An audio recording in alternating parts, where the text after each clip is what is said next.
Hello, welcome to Gus of Stars. This is a Spelljammer AD&D actual play, and we are winding in to the end of our current season of Spelljammer, but we still don't know exactly when, because when you do foolish things like let players decide what to do, then things can take longer or shorter than you expected. But yeah, we will be doing some downtime and some training and some things like that, and then the players will be picking one last thing to do this season. One last thing to pursue, one last rumor. So yeah, last time, does someone want to sum up? I think everyone who's here was here last time. So does someone want to sum up what happened last session? For those tuning in? Yes. We made a friend, didn't we? Right? Yeah. I would. Yeah. I mean, yes, it's the first time it feels like the plan Alex has had to do with has worked. Mm-hmm.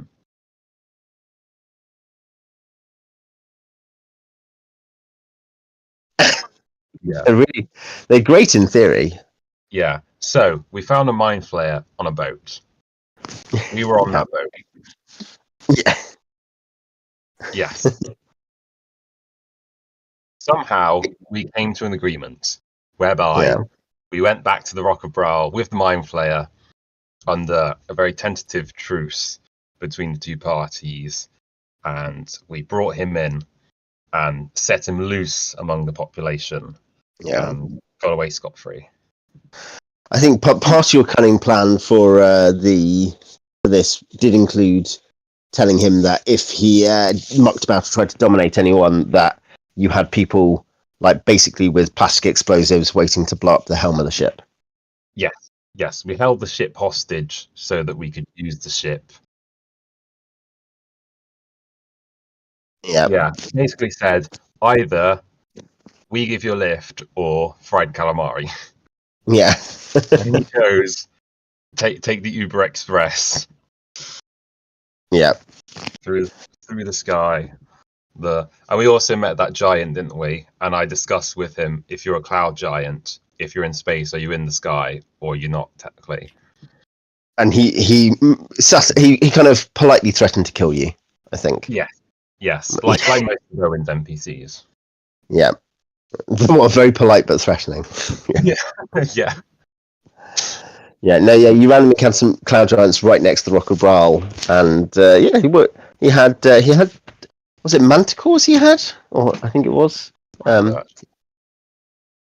Yeah, some sort of. Yeah, it wasn't manticore. Yeah, no, I remember. I think I remember what it was. But yes, he had some guard dogs basically. He did offer a barrel of ale, but he didn't really want to tell stories. He wanted to just kind of be on his way. Yeah, and none of you wanted to perform a heist on his home. I don't think it even came up.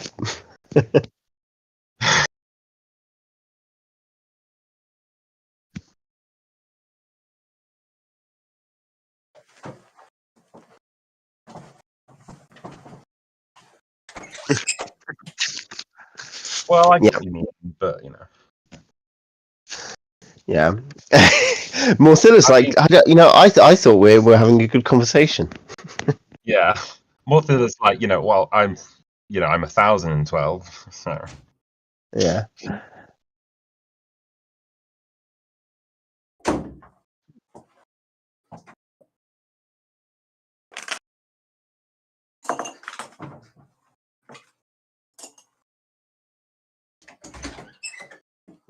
Is that the right way to put it? Undeaded? Our undead allies. Yeah, they're not undead. That is for sure.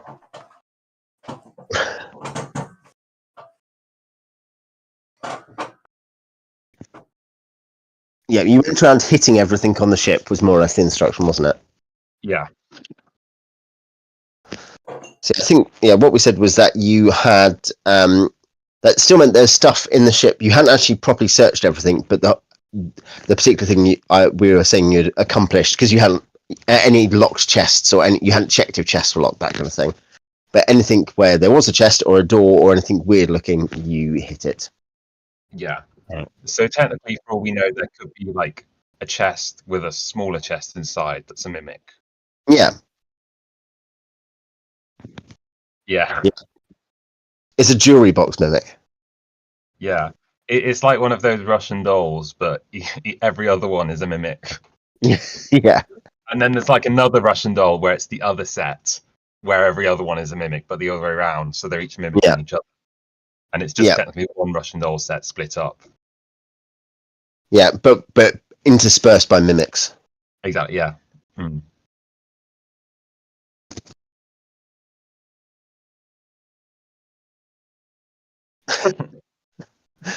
That sounds obnoxious on the part of the DM, doesn't it? More than anything.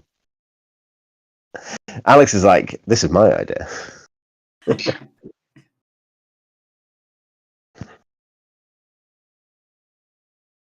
I noticed something.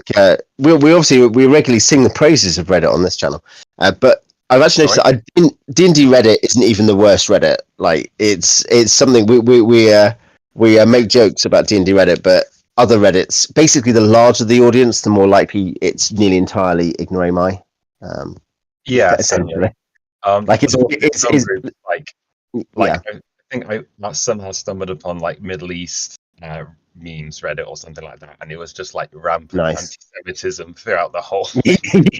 yeah, you're like, naturally, you're just kind of nodding. Like, yep, I should have known this. It was one of the ones where like it's not the kind of one where it clearly has members who are complaining to Reddit about this or something, but it's just everyone's like, yeah, this is great, yeah. Beach suggests, by the way, that now you have a Spelljammer, you could assault Spiral directly for the glory of the Elven Empire. So that is the thing you could do this session. Briefly.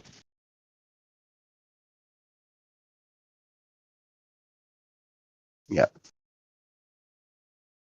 Glory. It would achieve glory. The recent resurrected Sam is like, you should all go and do that for the glory of the Elven Empire. Because wherever we attack, people will think that the Elven Empire has attacked it because it's a swan ship. We wouldn't crash it into the planet. So what we could do is Scro. Yeah. So what we want to do, right, is we want to get the Scro to pay us to attack somewhere that's their enemy, but not the Elven Empire, so that those people will fight the Elven Empire, which will be good, right? Like if the Swan ship attacked the Rock of Bral, the Elves would attack the Rock of Bral, and then the Scro would benefit.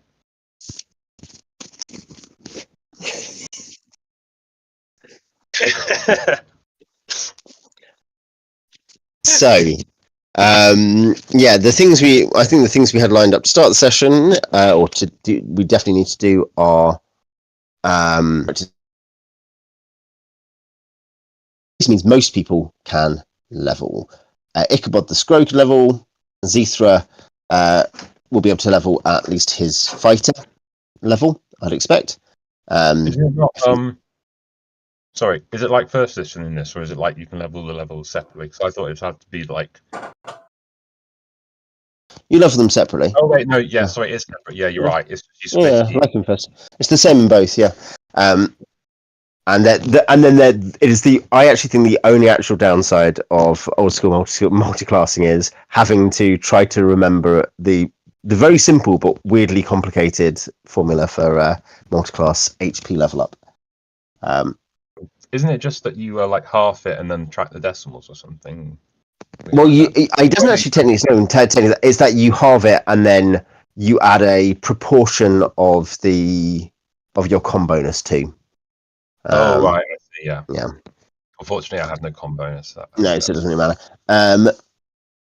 Xeethra and Morthylla, so both of your guys can level. Ichabod the Scro can level. Sam Hambat the Human Ranger can level. And Vil the Half-Drow Conjurer can level. And Kawakami, the 1 HP first level monk Alex has, can level. Yeah?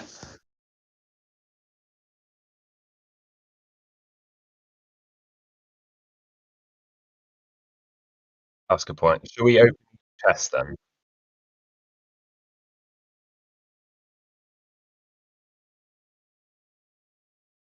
Yes, exactly. So shall we have a general explore, mark any unopened chests or containers of any kind? Mm-hmm. Yeah, so things you will find going around the ship on that note, as I'll just sum up, because you can now do it at your leisure whilst other people have gone to get thumb raised, that kind of thing. Whatever combination of stuff you want. There we go. So other things, there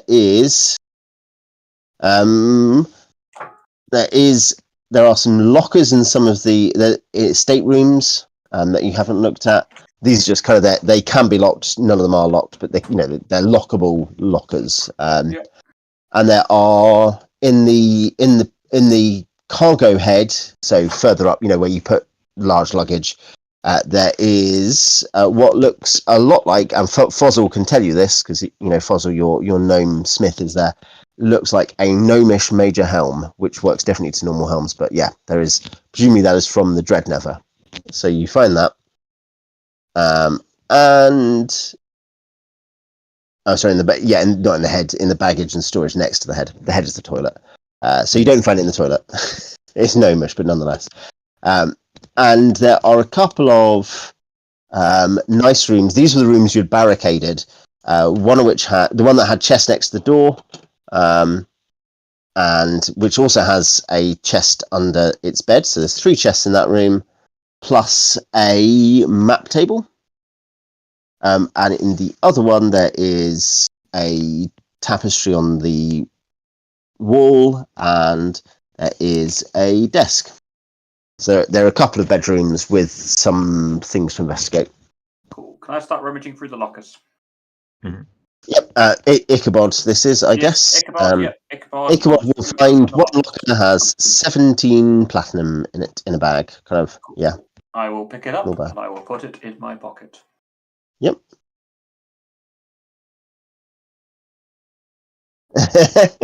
Kawakami bursts in, assuming you've stolen something. Obviously, you can't prove it. Yeah. And yes, there is a room with tapestry and desk, and a room with 3 chests. Can I explore the room with the chests in? Yep, 2 of them are not locked. One of them is. The one that was under the bed is locked. The ones that are by the door is not. On the map table, there are there's some Phlogiston charts, and there's maps of grey space and Bral space. And there are dirty plates on the map table. Okay, I will move the dirty They plate. don't look like they are a species of dangerous mold, unless you eat them. I wouldn't eat them. Yeah. Yeah, I'll take any of the maps I can if they're removable. Is the they can be rolled out. They can be rolled out and put on the table and pinned down for during sailing. Yeah. So yeah, you can add those. You do have some other maps from the other from the Nautiloid, don't you? So yeah, I need to double check what ones you have. Someone may know, but yeah, you're getting a little map collection. Nice. And then I'll look inside the 2 unlocked chests. Looks like clothing, and a few personal effects. There's some hat boxes. Yeah. Any jewelry or anything? Anything inside any of the pockets? Expensive furs, silks? No, I mean they're decent quality clothes. I mean they are obviously they're mostly like halfling clothes, so the ability for you to use them is limited. But yeah, they're good sailing clothes. There's one looks like more of a kind of dress uniform, not really posh, but dressier than the others.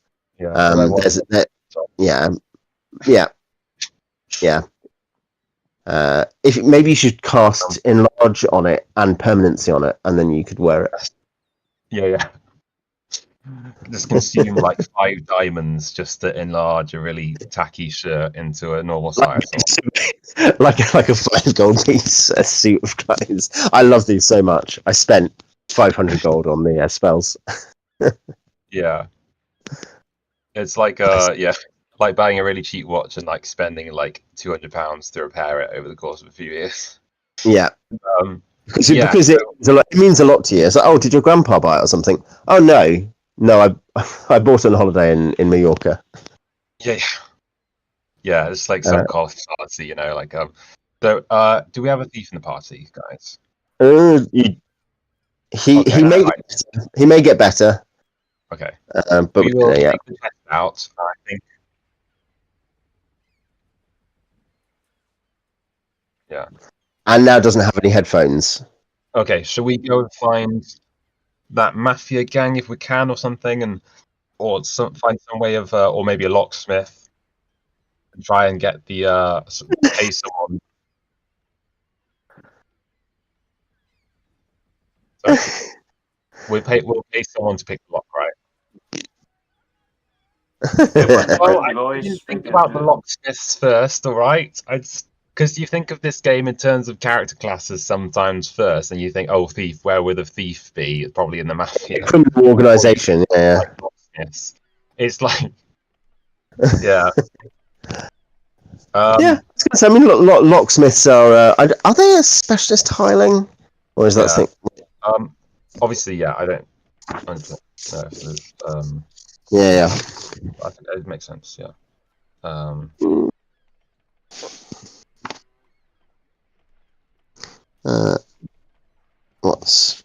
Let's have a quick look. Might be under expert hirelings, maybe under. I think I always forget. I forget the exact division of some of these things. And yeah, I left the keys inside my Spelljammer. I can't get in. Help. Yeah. I was going to say, what? Alchemist, armorer, blacksmith, engineer, architect, engineer, artist, engineer, sapper, miner, jeweler, gem cutter.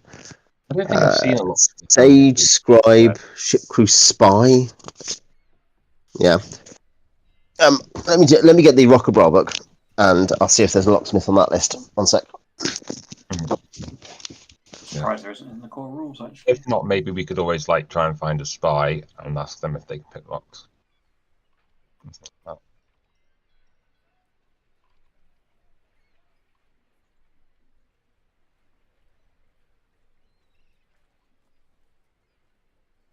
Oh yeah, sorry. You'll never find them if they're a good spy. Which means they don't have any work.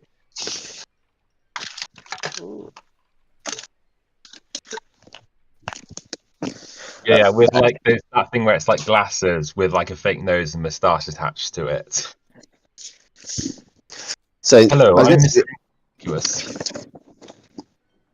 Another question is, so yeah, obviously you're checking this stuff. Are there any, what's it called? You're thinking you're going to need? That's another thing to work out. Yeah, I might need some spell components. Yes, I was going to say, I assume Vil might as well. How much? Yes, one or 2 gold. I can't remember. We decided. I think it's 3. I think it's. Is it not 3 gold per component? Ugh.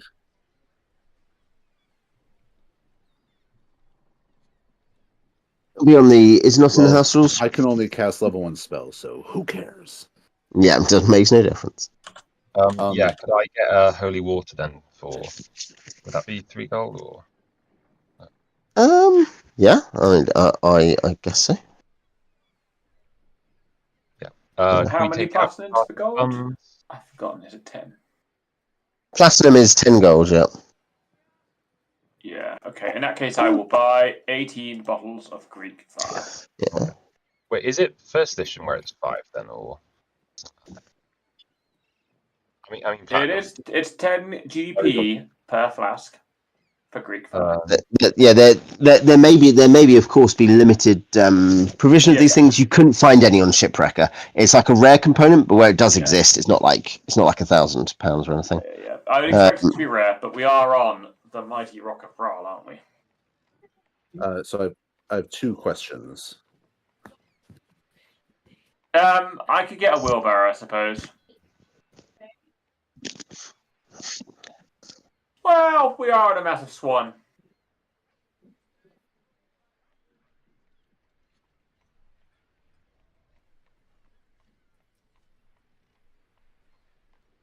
You just have to have an armored ammunition store, don't you? I mean, yeah, and this is kind of what the Battle of Jutland brought out was that there's a trade-off between speed and armor. Yeah, and not shutting the doors on your ammunition stores and sticking the shells. That is also a thing you. Yeah, I mean that's kind of a separate category of things that happen at the Battle of Jutland. Also, the last English monarch to fight a battle, though he was not monarch then, was at the battle. Well, if he becomes monarch, that will become the last battle fought by an English monarch, British monarch. Who's in the Battle of Jutland? George VI, the Duke of York, was he was like a battery officer. Given that a bunch of like battleship batteries blew up, then it was a fairly high risk kind of occupation. Yeah, that's like actual combat. Well done. Yeah. Oh, being shot at by the Reichsmarine at its height. Yes. Sorry, did we take away some money? Dow's Locks and Keys. There's a gnome, Delid Nimblefist, who she will charge. Given it's a normal lock, the lock itself would cost 30 gold, but you also need to pay for a detect magic or perform a detect magic with her present. Okay. Yeah, we right to just get Xeethra to cast detect magic then. Yeah. Do you want to roll whoever's going to sort that out? Because that's. Is anyone doing anything else in terms of treasure on the ship or the potential treasure on the ship? Yes. Well, we found a magic Got the book magic, on the Swan ship previously. I have. You've got we did not study, so I don't know what spells are in it. Oh yeah, yes, you have a spell book that you got from that place. I'll tell you that's already technically counted into your into your And XP. I put a thing in the chat, but since I left early last time, did we actually split up the treasure? Because I don't have anything written down as having any money. I don't think there was officially any split. No, the travel spell book you found has detect magic, read magic, magic missile, alter self, Melf's acid arrow, and dispel magic. That's a spell book rather than a scroll as well, so it's more useful for that purpose. Alter self. You found that. Acid arrow. Arrow and then dispel magic. Yep. Okay. Jamie, do you want to roll a d20 for going to this locksmith? Yep. 6. Your 6, that's fine. No encounter. In that case, you can, if you want to log the 30 GP in the and spells. I think that's one thing. I'm not sure if everyone's been logging their bonus XP. But if you log 30 GP in the stash for the lockpick, she's happy it's not trapped, and it's not magically trapped because the detect magic will show nothing up. And mark that you cast detect magic as well. I'll put that.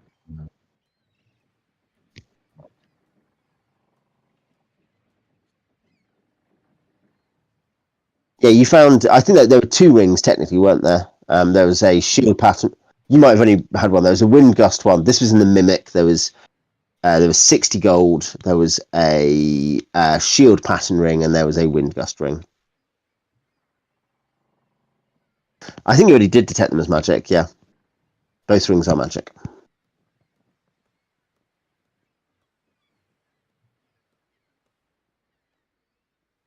Shield. A shield, yeah. And robe. The robe was magic, yeah. We want to just now. Just have a star robe right now. The rod was magic. The robe was magic. Oh god, right. It's all magic. With the rings, do you have to be a mage or magic user to use them?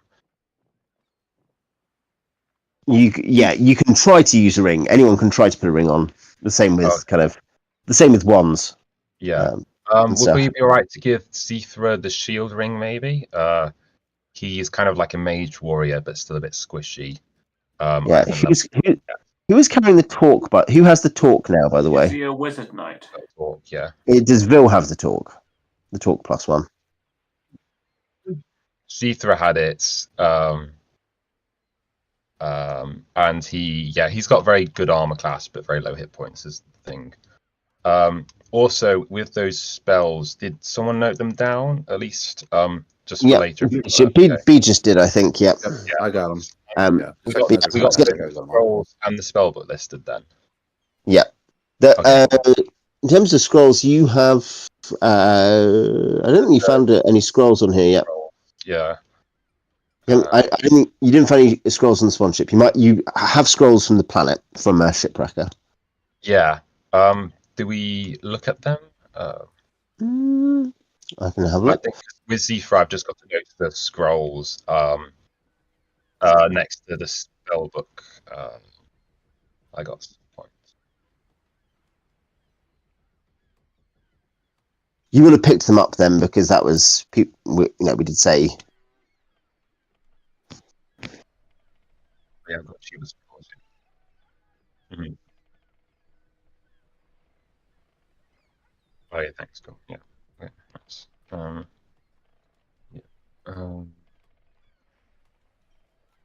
Yeah. Okay. Another mage in the party. You also remember you got a scroll of Speak with Dead from the shaman's quarters as well. Okay. Yeah. So you could have spoken to him to be clear. Okay.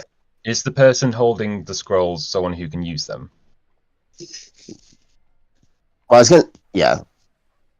Well, it's just magic user scrolls. There is a luminous amber potion, kind of a very strong tint, 50 platinum. That is what's in the chest.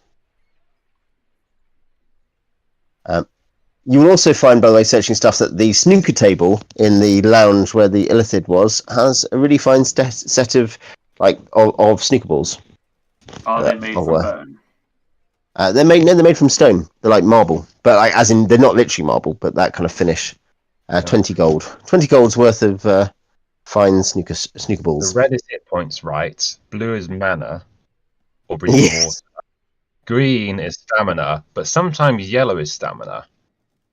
Or it could be like a miracle mana, right? I thought you were going to say something else then. Sorry.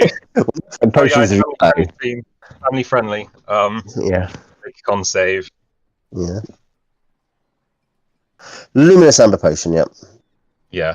You will also find 5 iron rations in the galley that have not gone off. Can we find out what potions are by tasting a tiny bit? You can sip them and you'll get a description of roughly what they do. If it's a poison, you'll still be poisoned with a save. Yeah. Okay, cool. Can I drink?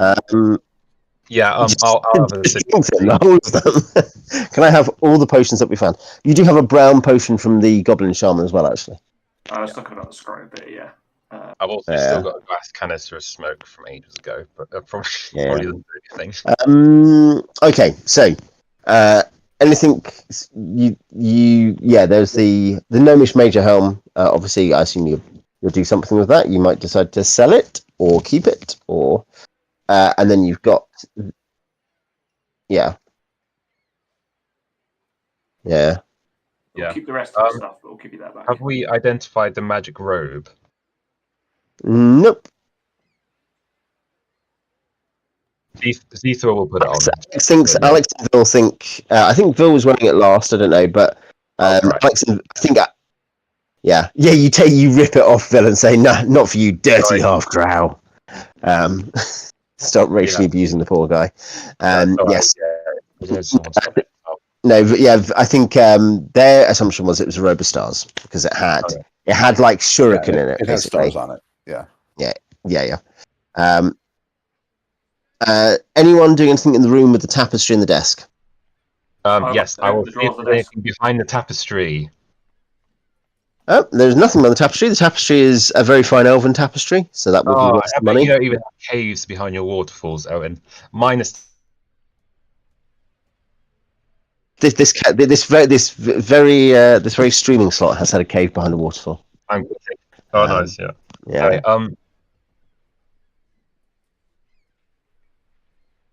Mm-hmm. Yep. There is. Yeah.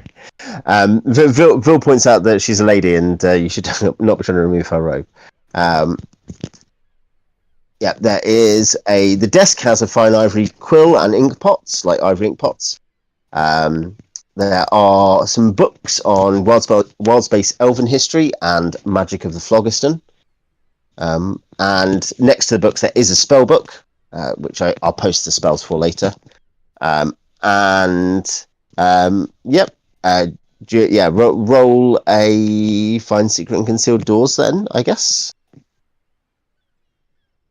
D6, yeah.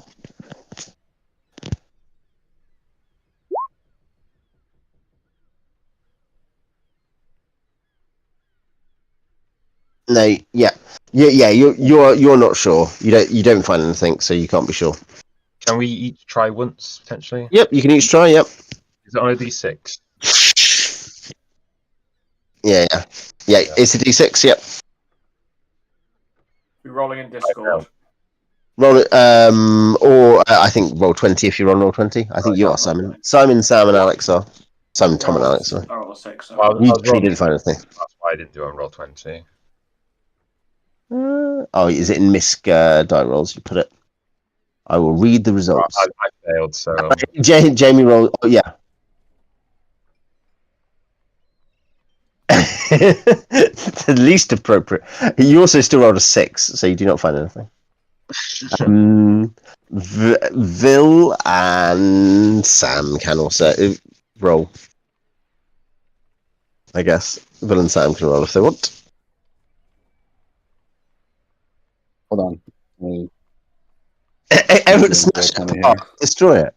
I don't trust its desk. It's a mimic. Yeah. If it wasn't a mimic, it would give us all its secrets immediately. Exactly. Yeah. Is there enough space in the desk for there to be a void? Can I just ask that logic? Yeah, you think so? Like you think like big old wooden desk. Okay, can Have I just space. hack in the middle of it with my pick? Can I look under the desk, as in like underneath, to see if like As Ichabod hacks into it with a pick, you look underneath that, and the pick smashes into your face. Just goes straight through. what's hiding inside? I found it. Yeah. Xeethra was hiding inside. If there's like the one August like stuck to the bottom, but with chewing gum or something. Yeah. I should say the searching for secret doors so far has been 3, 6, 6, 6. So if there is a secret or concealed drawer there, you're definitely not finding it so far. Certainly Tom, do you want to roll? If you want Sam to search, you can have Sam search. Sure. It's just D6, is it? D6, yeah. 2. So there is a concealed drawer. You do not know if there are any secret drawers, but concealed drawers in terms of you'll find one that looks like it is just part of the parquetry or whatever in the like the in carvings and stuff in the thing, and it has, I think this is just a scroll possibly. I feel like Sam probably found it entirely by accident. Yeah, he's just like patting it, and this thing clicks open. Yeah. Like, I'm sorry, you used to be a tree, and it opens. Yeah. It has. It is in a scroll tube, and it has a little picture of like a carving on the seal at the top. It has like a little carved Kindori space whale, and it is a kind of some sort of stone tube. So it's a stone tube inside a skull. I hand it to the nearest available wizard. I think Vil and Xeethra are both there. So this can be like some kind of brand of confectionery where you get space whale toys inside or something. Yeah. If you open it, you get like barlene and pearls and stuff. Yeah. And when we open it, we ask, was I opening the egg so that I can get the whale, or do I want the egg so that I can enjoy the egg, but the whale's an extra thing? Yeah, do I have to put up with this toy that's this incredibly valuable pearl inside it? That's Who's opening the scroll? I'll open it. That's got you.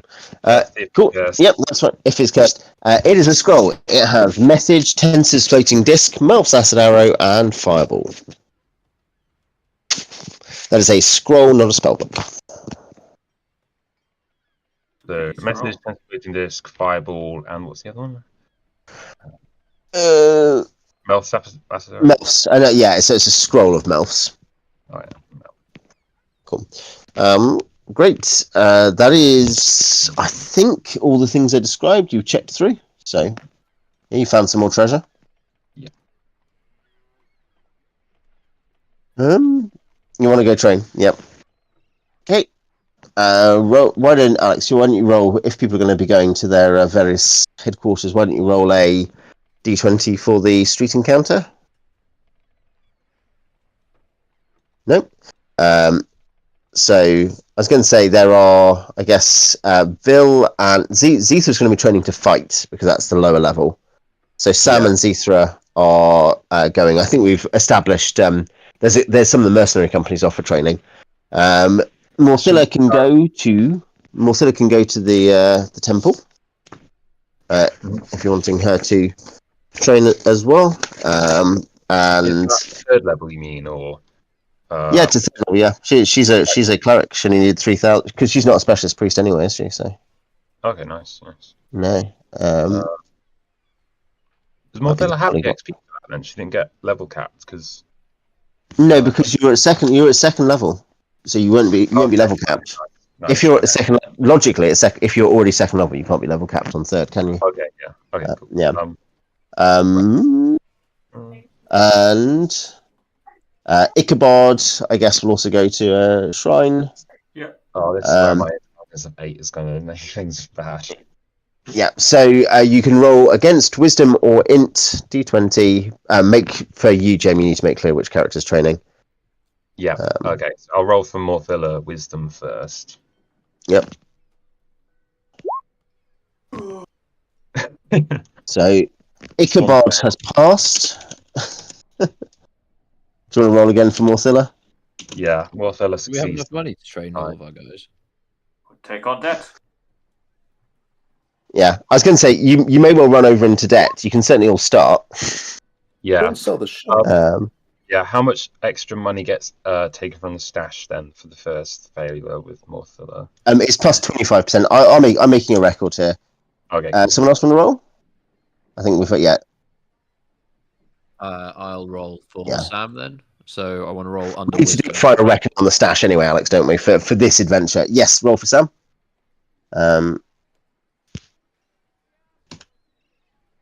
Is that a pass, Xeethra? Yeah, on the second time, Morthylla passed. Yeah. Sam passed first time. Flying colours. And then... Yep. So, yeah. You got set third level, Tom. Let's figure out what happens. So you'll be plus 1 Thaco, as in minus 1 Thaco, if you can put it that way. You'll be plus D10 hit points. because I'm a fighter, aren't I? Yeah. Oh, did I roll?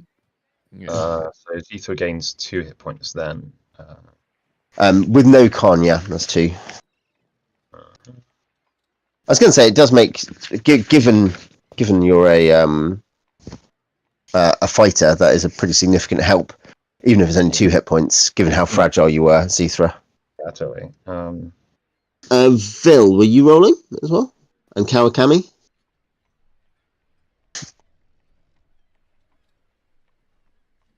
Oh, Yeah, there's a whole temple. There's a whole temple of the path on the way. Or you can't see it.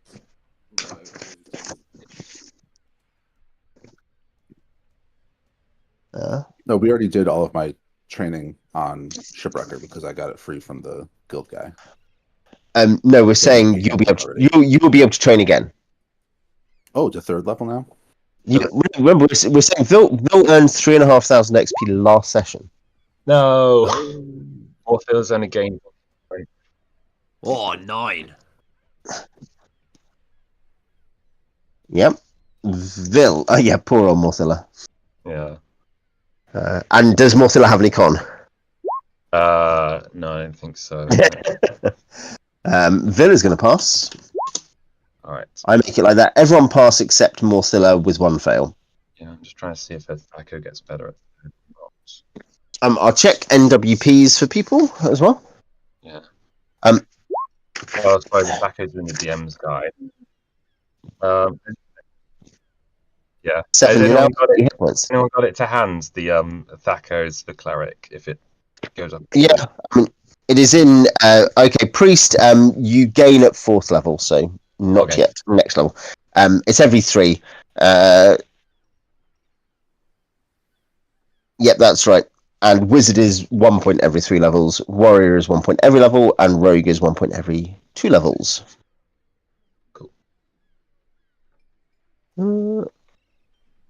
So, I was going to check proficiencies. That was the thing I was going to check for people, because that's the other thing that might matter.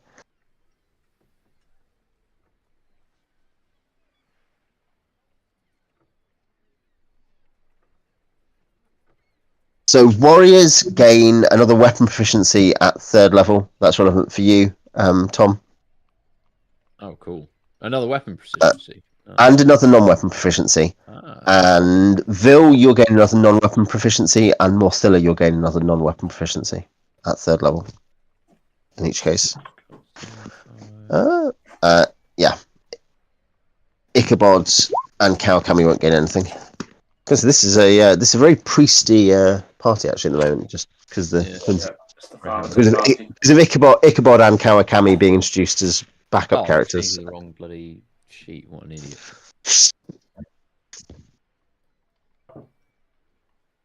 Yeah, but yeah, I mean, Alex, you have your first fully leveled character. You had a leveled character because you had a multi-leveled, but yeah, multiclassing does count. But you have your first, absolutely no questions about it, leveled character in the campaign.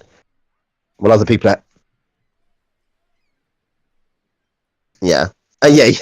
I was going to say you got paid back for all the bad luck you've had, by walking into a treasure hoard.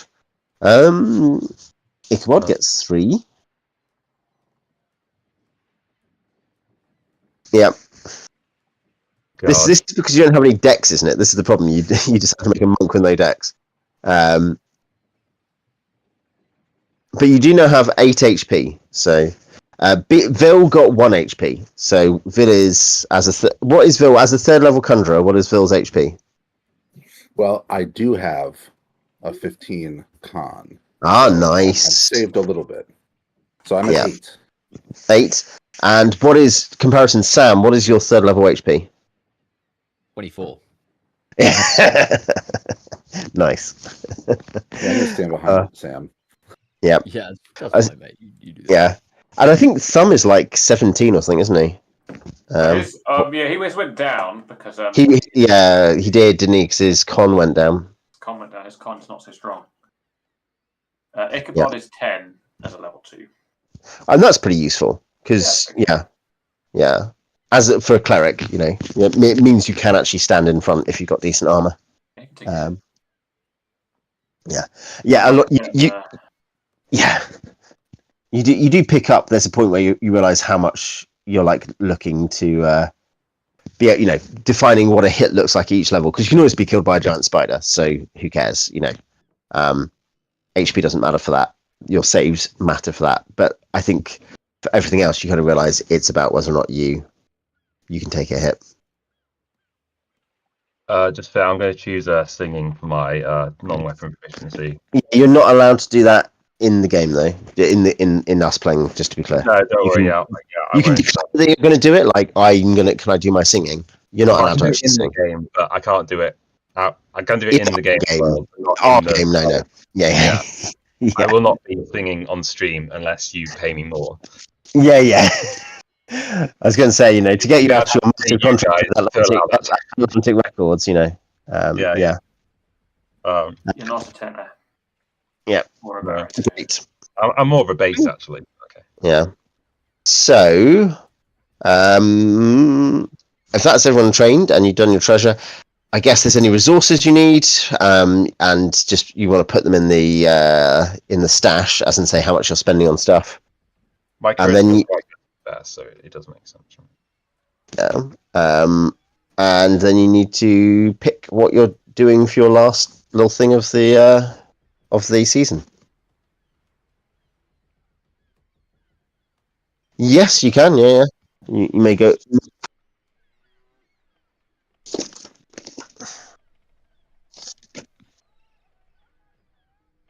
Yeah, but like we're about to go into debt due to some training. Could you prevent that? Where? Ship hulls, turrets. Just you can. They will ask. I mean, as in the locksmith will be able to tell you some probably people down at the docks who'd be interested in help in looking into this. They'll probably want to know where it comes from. You know, have you been attacking gnomes? We just found it.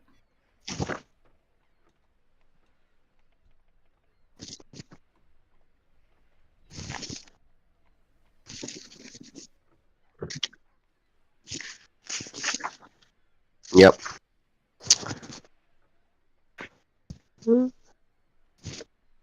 See, I should say this gnomish helm, like it's something. It doesn't probably to those who know about the spelljamming doesn't completely make sense as I look at it. Like it's it got odd accoutrements and stuff. You know, like it has a rubber bell that you can squeeze, like for bellows or something. And is highly decorative. Yeah. But yeah, it seems like it would work. It seems like, you could use it as a helm.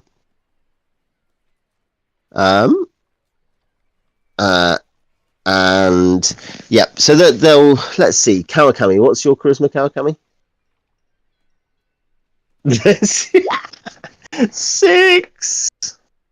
Min-maxed.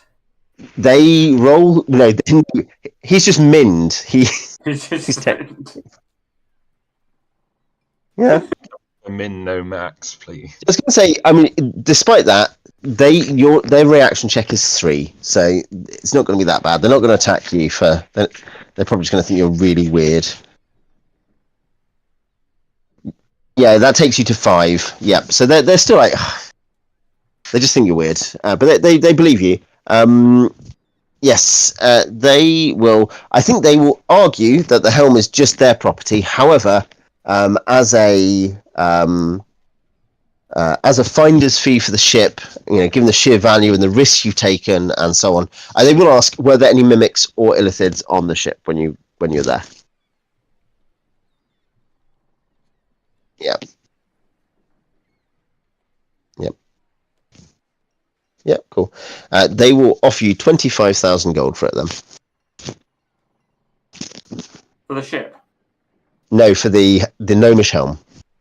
I think we should take that. Yes. Why don't we haggle just to annoy them so much they won't buy it anymore and then lose 25,000 gold? Yeah. Why don't we alienate the gnomes? Jesus. Yeah. Yeah. Do we get XP for that, or does it count more like a magic item? Well, given you've chosen to sell it straight away, I'm happy to give you the full value you've got for it. Yeah. Oh, nice. Rather than a partial value, because you've never used it, you never sought to use it. Cool. Yeah. Should we sell it? Yeah.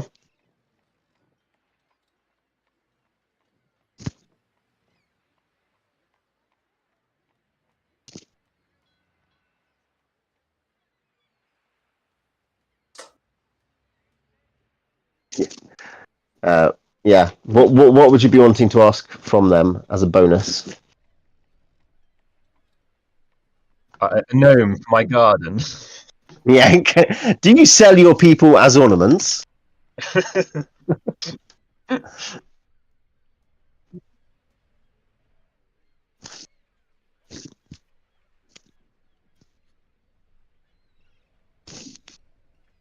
They can fix our ship and be broken, you mean?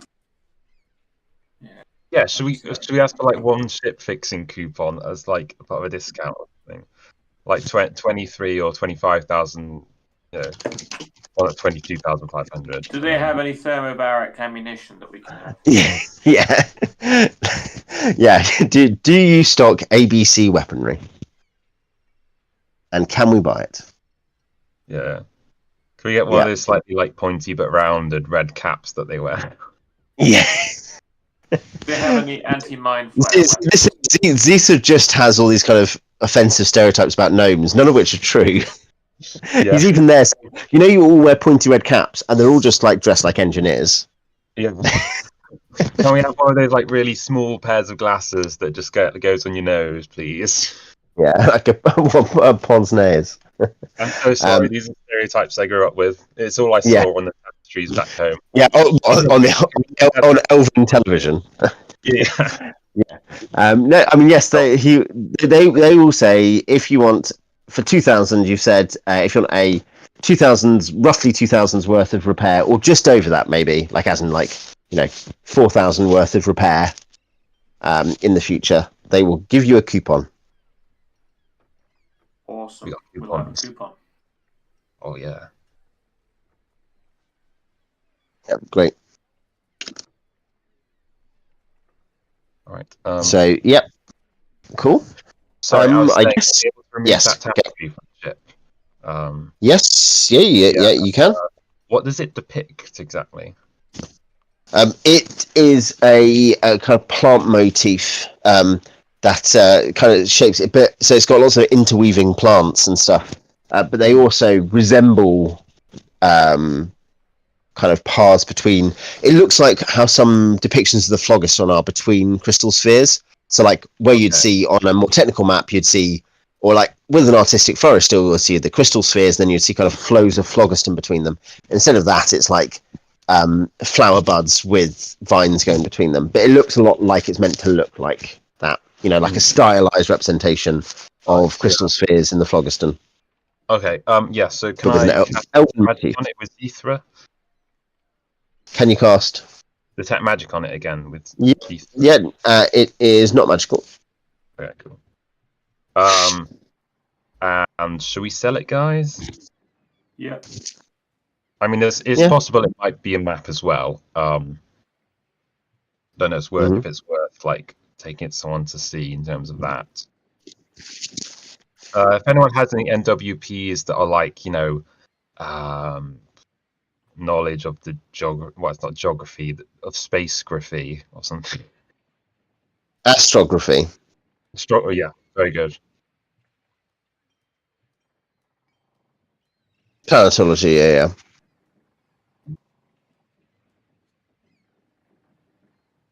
Is there not a spacefaring NWP? Is that not the one you want? Mm-hmm.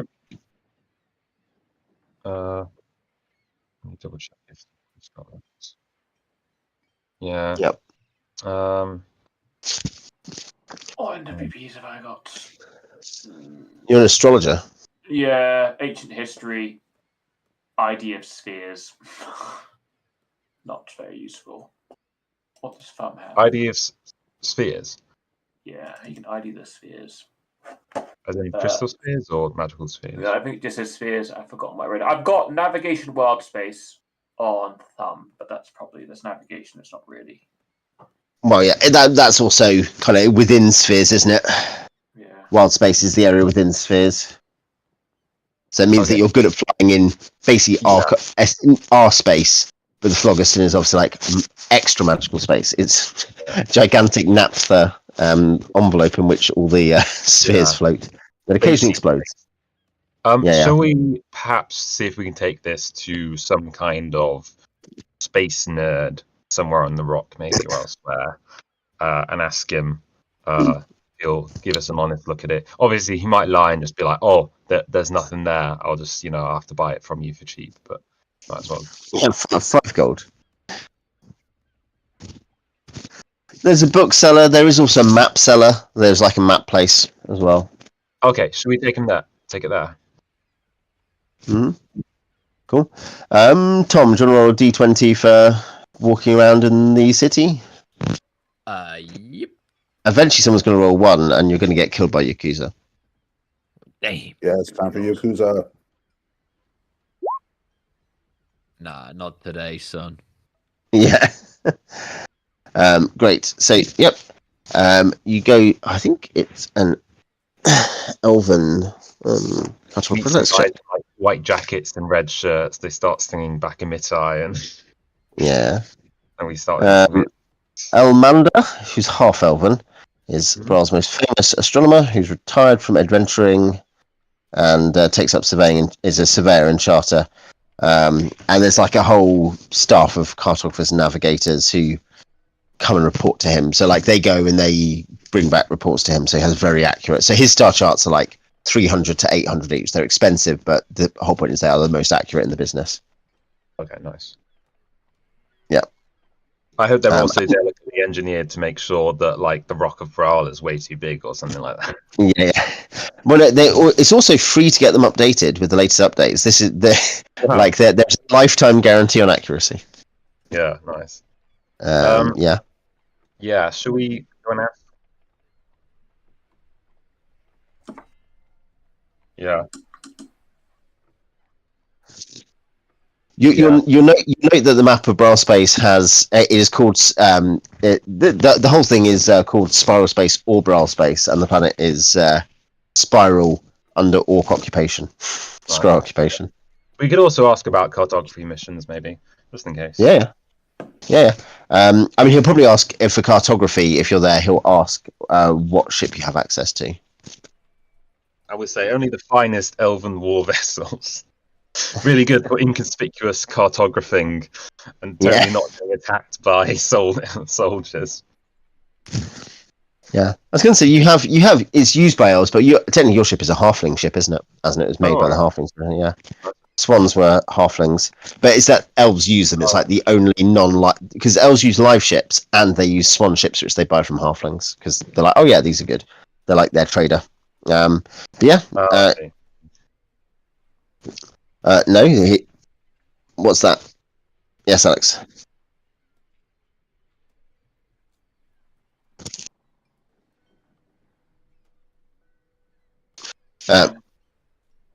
Yeah, you can name your ship. What are you proposing?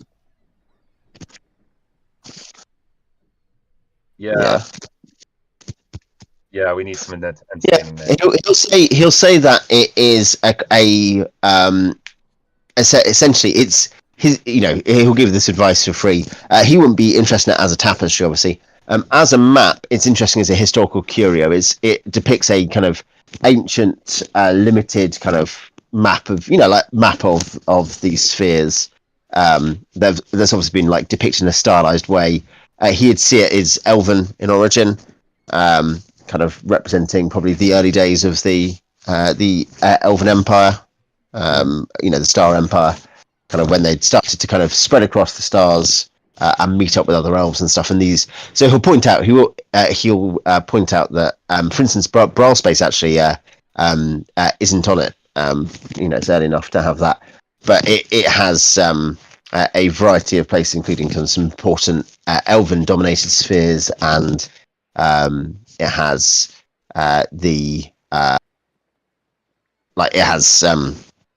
what's it called? Realm space, for instance. So it has like some famous spheres on it. Fairy space. I think this map is actually proof that we've been lied to and that space is actually flat. Yeah. Yeah. So just to clarify, it doesn't show any like locations of ruins or things that aren't. No, it's too high level for that. Yeah, as in it's just like here's a map of like 15 crystal spheres. And the old space lanes that connected them. It's a historical curio. Yeah. So should we just sell it to him as that then, guys? Mm-hmm. He's not interested in it really as a map, as in he'd say it's worth more as a tapestry. Okay. He might give you like 100 as a curio, but he thinks it's probably worth more. Yeah. Shall we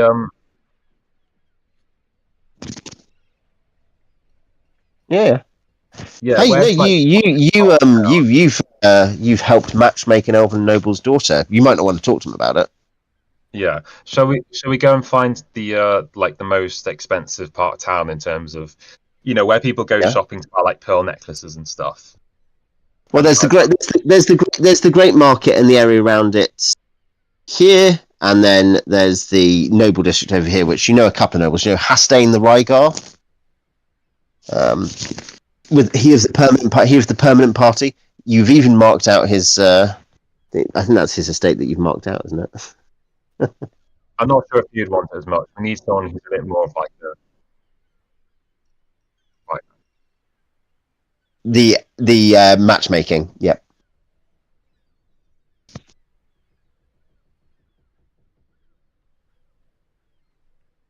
Oh, that was a theatre, wasn't? That was a theatre, wasn't it? That was. I think. Yeah, you're right, Alex. That one was that. Hastane's is the one further down, and Eladan, House Eladan, I think it's called. It is right by the Elven Forest. It's this one. That's House Eladan there. So yeah, you could go and try to shop it to them, or to some of the people in the Elven Forest. I love how the Elven Forest is basically the equivalent of like.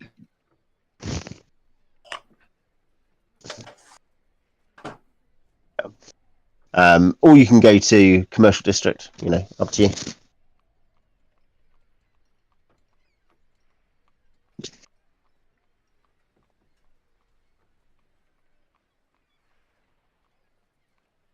Yeah. No, I was going to say, yeah, you could just set that aside for later then, yeah.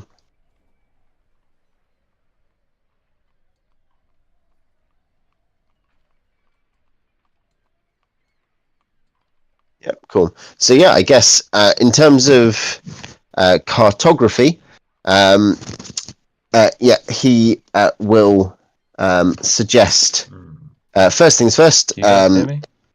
Yes, I can hear you. Can you hear us? Yep, I can hear you. Yeah, great. Yeah, you might have briefly dropped there. Yeah, it's back online. I think I was just about.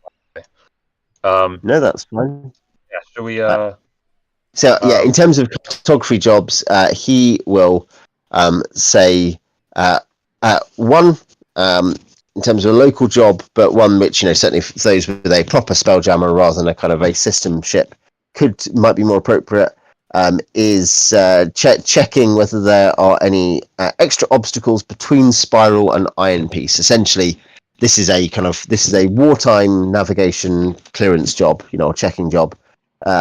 Not that you'd be required to clear stuff, but you'd be required to kind of thoroughly map the area between the two planets, so that it's clear whether basically are the Scro or the gnomes putting up extra barriers to navigation. Yeah. And do we have the necessary skills ourselves, or do we need to bring someone? Do you have anyone who's got like? You've got. I guess Thumb has navigation wild space, so he can help in that kind of case. I don't know if anyone else has useful skills. Go with these guys into danger. Yeah. I have distance sense, but I don't think that helps. I think that's a long way away. Yeah, I think it's a very long way. Yeah. Can you hear me now? Yes, we can hear you. We haven't not been able to, I think. Yeah. Oh, okay. Yeah. So yeah, no, I don't know what other skills you have, but that is certainly you have one person who has navigation wild space. You've got some people with. Do you have people with spacefaring? I think you've got people with spelljamming, but I'm not sure about spacefaring. I haven't got that. So is the navigation enough? What I mean is to do the cartography side of it in terms of recording the location things, or do we need to bring some of his staff along? He's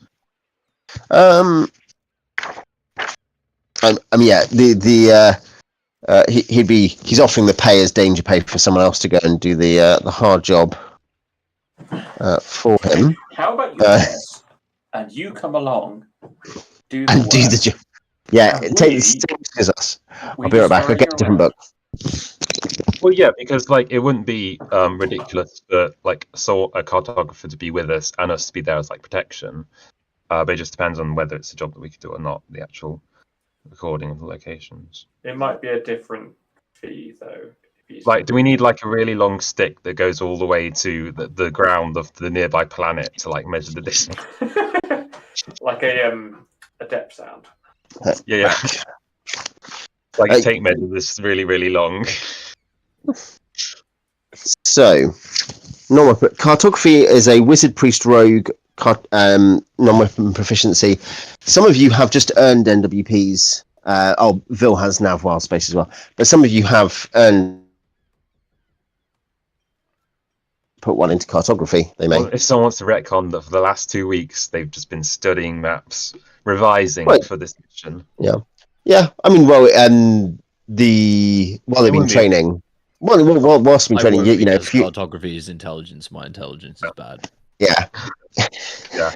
Also, it'd be 2 slots for you, wouldn't it? So. Yeah.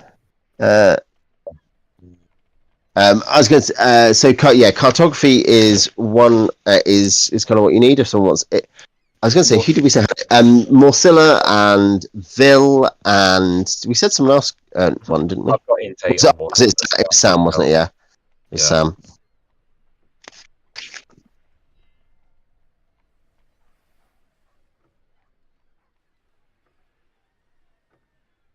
Yeah, a specialist. Yeah, I mean, if no one has it, I assume that basically like one of his staff would come along, and then we'd just not be paid quite as much. But as I think he's offering this one because it's dangerous. I think is the point. So he's saying if you want to take the danger, then I will pay for it. I think is the idea. So that's where is. But yeah, so I mean, yes, essentially, if someone wants to take cartography, you can do the job. And he'll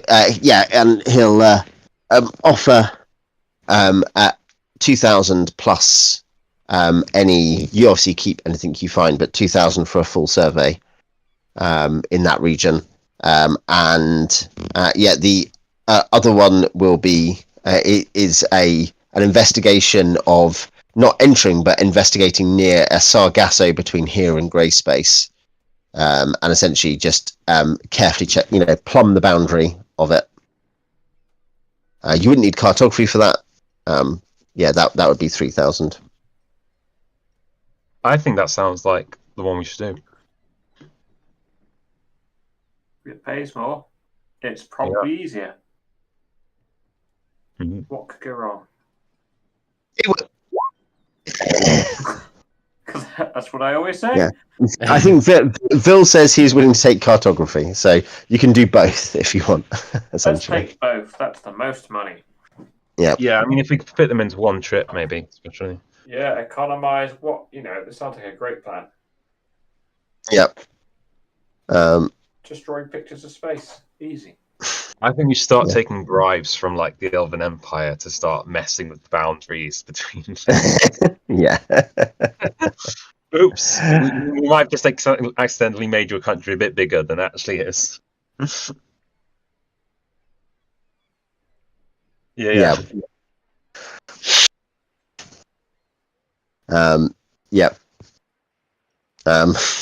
What you're saying is you're going to be the PLA Coast Guard, aren't you? Yeah. Yeah. Draw a real wide border around that headland. Yeah. Our sea border actually includes Australia now. It's weird, but it's true. We, of course, are happy to take sponsorship from any world military force, whatever their morals, on this channel. So get in touch with us.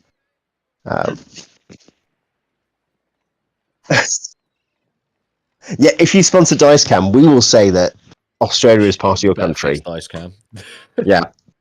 I actually have a new webcam, which is quite good. You'll have to do Dicecam. Yeah, maybe. We could share it. We could share it. But yeah, we'll get. Fix it, then yes, we can. Yeah, if you fix it. Oh yeah, I think that's your problem, wasn't it? You're like, I need to work out how to fix it. Yeah. I do have a problem with. I think I currently have 2 headsets, which like one has working headphones and one has a working mic, and I don't think the headphones work anymore. And then I have like normal just wire headphones. So I'm what I need is a headset that has like a third function that works, but the other 2 don't work. So yeah. Like control buttons or something, yeah. Yeah, one has really good control buttons that control the computer really, really effectively, like the sound system. Basically, please don't demonetize this YouTube because Owen needs every penny we can get. Yeah, get a Get on the Patreon, Patreon, guys. That's it. YouTube bought this webcam, so that's the way to think about it.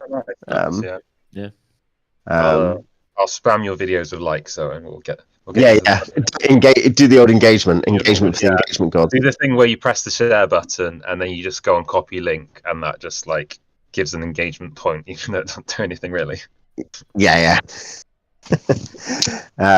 You can do stuff like my wife's found this. Hi YouTube advertising, by the way, but where she was like, I won't skip any ads on this video. She's like, she's like, it's fine, helps us all. So she's listening to something, and she realized one time she had just left it to see how long it'd run, and it was a 21-minute video, and it had like 25 minutes of adverts. YouTube will do whatever they can.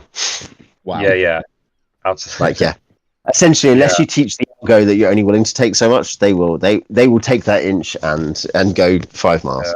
This is why I use ad blocker, to be honest, because I don't mind adverts what they used to be, but now it's just like so many all over the place of YouTube. That's because all of us have selfishly been using ad block and taking all the money from those poor advertisers. Yeah, it's why because I watch plenty of YouTube on TV, and it's the app is mostly okay actually, but it's something where it's a big reason why YouTube has given some emphasis to TV ads, because they realize, I think there were like more people are watching on TV than are using it on mobile. I think some crazy stat recently.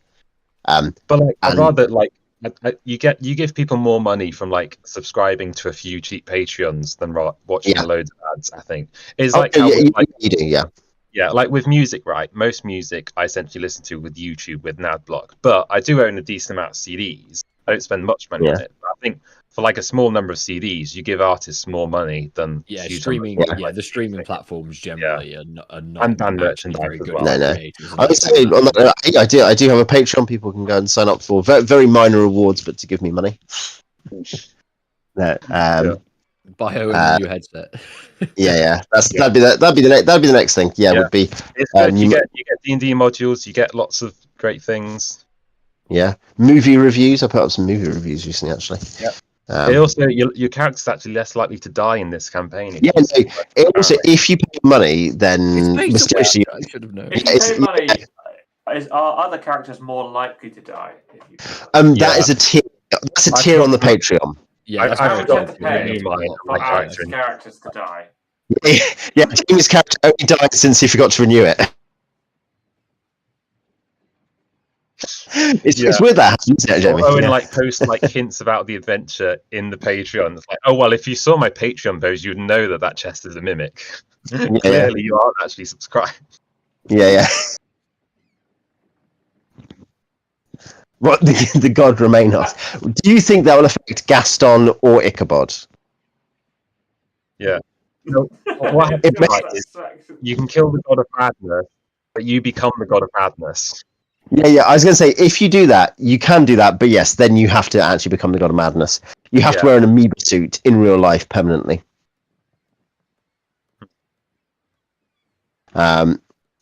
You have to wear a Astrologer costume unless you already look like roll 100. Alex has said the name of Send Down the Lord of Madness, and so must roll a random encounter check. D100, Alex. No effect. Nothing happens. You feel I don't know either, but that makes me more scared. Yeah. Oh, you have once rolled an encounter with him in Sigil. And you saw him through a portal, because he's a power, so he can't enter Sigil, but you saw him on the other side of a portal. Gorath, because I do love Shogorath. What? Dagoth, surely. Yeah. Cool. Okay, so I think people put down what supplies they're taking and stuff like that in the thing. You should probably decide, what we're doing for the last few sessions. Are you starting on cartography, or are you going to do something else first?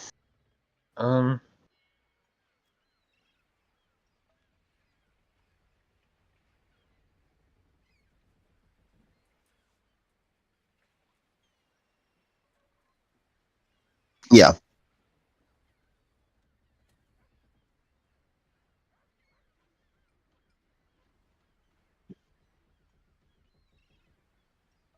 Were they That on sounds cool. Yeah.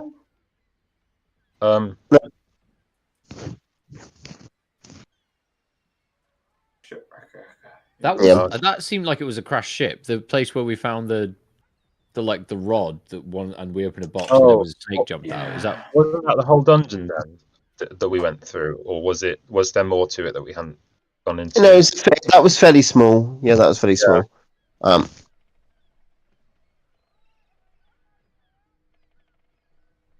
Oh, okay.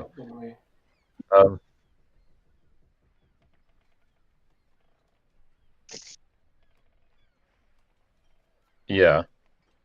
Yeah, Like I think really, some may have been at both, and some would describe them as they both were some weird metal. Mm. Yeah.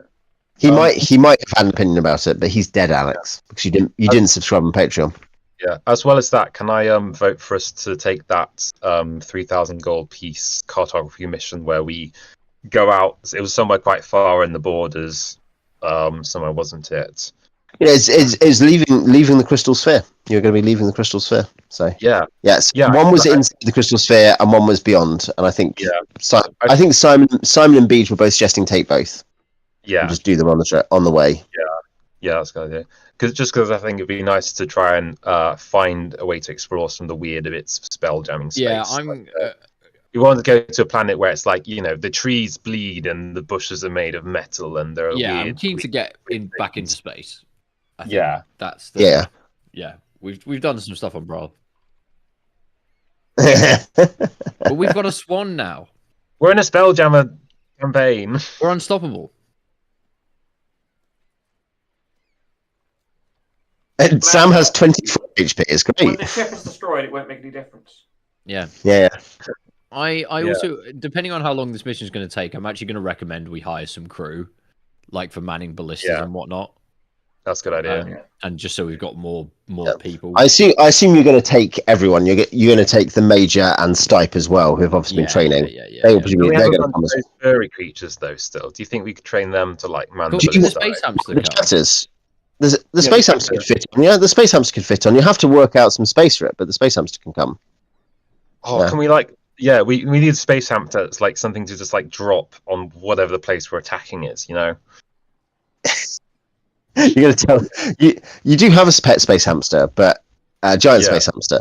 But yeah, I'm not sure if it will consent. I'm not sure how far it can resist, but being used as like live ammunition. Yeah, or like do the thing where we cast fly on it. Flying space hamster. Yeah. You've got. I think you've got a catapult and 2 ballista. On that note, you only have 1 light ballista operator, of course, because you only got thumb. So yeah, I guess that's probably a practical thing. Is what's your crewing? Maybe that's what we want to prepare for now. Is working out your crewing and planning for that. I can get up the swan ship diagram. Should I get up the deck plan? Is that a good idea?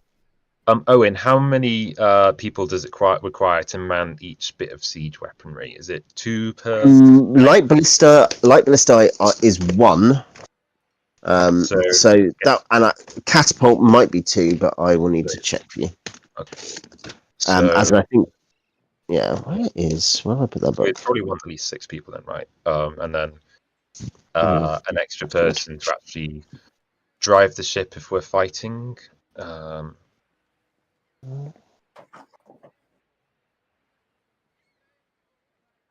true. Jamming anyway. Yeah. Yeah, no. Actually, Xeethra's got spell jamming. Yeah, Xeethra is lower level than Vil, so for spell jamming purposes, obviously that makes Vil better.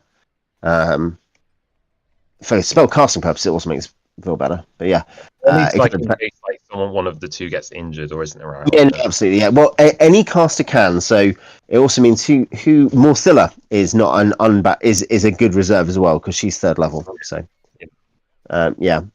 So yes, that is our players. Are you all on that now? Yep. That is your deck plan. And we have someone on who also plays the drums for like when people like rowing a boat and you have a guy on the drums to keep them in time. But you do have a Sam guy can who's like bat. a He's street got bats, performance. Tegan. Yeah, street performer kind of guy. Yeah. No, you haven't No, got we any shit.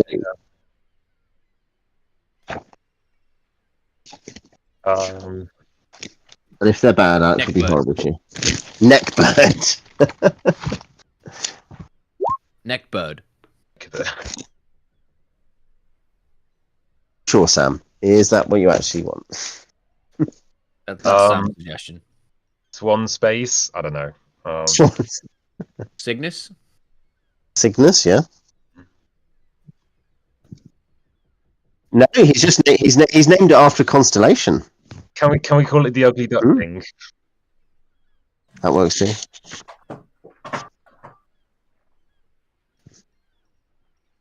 Genocide? You can't call a ship genocide, Alex. Death to Scro. Yeah, it needs to earn the title, honestly. Yeah. The charred Scro.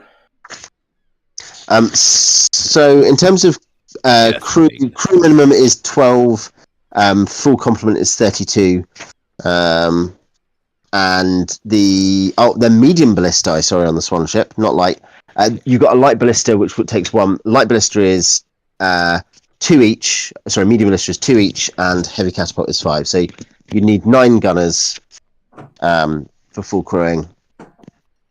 The chassis can be crew on that. I mean, Jackson's happy to be crew on it. Obviously, he's also you can paint it with red stripes to make it go faster. Yes, Beach. So 21 minus the chatter is the number of people we need to hire then. With excluding gunners. So yeah. At the moment, it depends. It's 12 minimum to make it fly. To kind of this is basically to make the be able to man the wings and sort stuff. So 12 plus 9 then, right? For the gunners. 12 plus 9 plus 11 if you want to divide it that way. Oh, okay, right. 12 plus 9 gunners plus 11. So you've got people who can take shifts. Oh, okay, yeah. Okay. Yeah. So, what? 32. How many chatter do we have? You've got 2 chatter and Jackson. You got Fozzle the gnome. He's happy to go on the ship. People.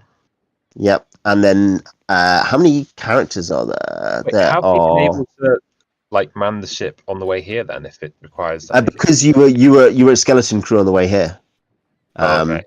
Because if you think you had like 7 or 8 character PCs plus 4 NPCs helping, and yeah. Oh, okay, right. So.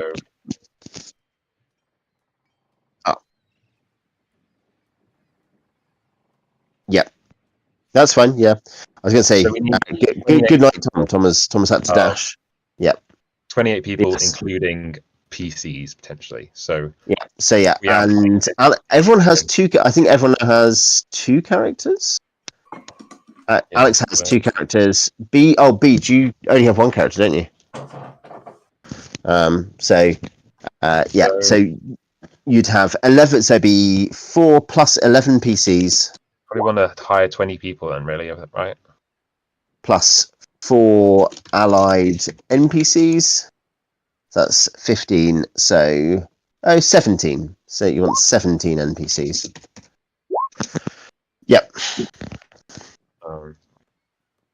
Yeah. So how much is it to hire people as either crewmen or? I mean, it'll just be. I'll check the. It's going to be just a specialist. What's it called? Like specialist hiring, isn't it? It's going to be the same thing because I think there are like sailors on that. So let's find out about that. I was born in the magical forest glade, but I was made in the Elven Navy. Yeah, that's that advert. It's not even the worst advert like it, but it's not the best. If we're honest. Assassins, sages, soldiers. You can man a spelljammer. Yeah. Where is the? I don't know. Where have I put the DMG? The other DMG. So I'm trying to find the. Oh, I put it there. Okay. not the organisation. Don't say that, please. Yeah. Unfortunate. Okay, that's 4K. That's four. We said 4Ks. Yeah. K. It can't be multiple of 3. You got to say another one if you end up saying 6, right? Yeah, exactly. Well, that's like that. Then it becomes like 666. Yes, you got to go up to ship crew. Let's find out. Special is the description of ship crew. Oarsmen are considered to be non-slave types and primarily sailor soldiers. They cost 5 gold. Sailors cost the same as heavy infantry, 2 gold per month, and fighters light infantry. So you need what we said, 17 NPCs. Did we say? So that'd be 34 gold a month plus danger pay. Being in combat, but you reckon that at the end of the month. So yeah, if you think you can afford 34 gold a month, you can find 17 willing hands. Yeah. Do things. And do these count towards our max henchmen? No, hirelings don't count towards max henchmen.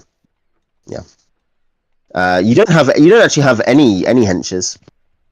You can always say instead of hiring, you could say rather than hiring 17 ship crew, you could be like, can we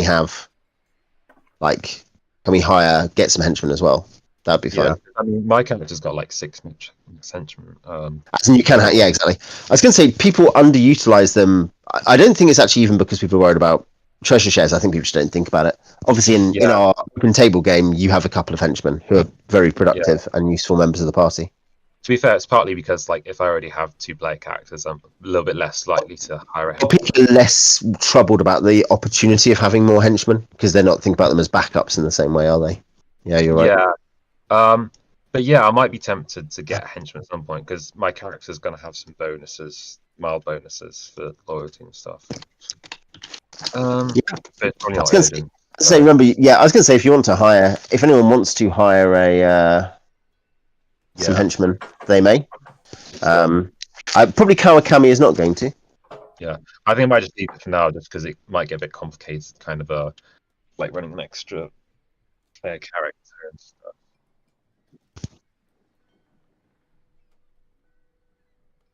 Yeah. In terms of So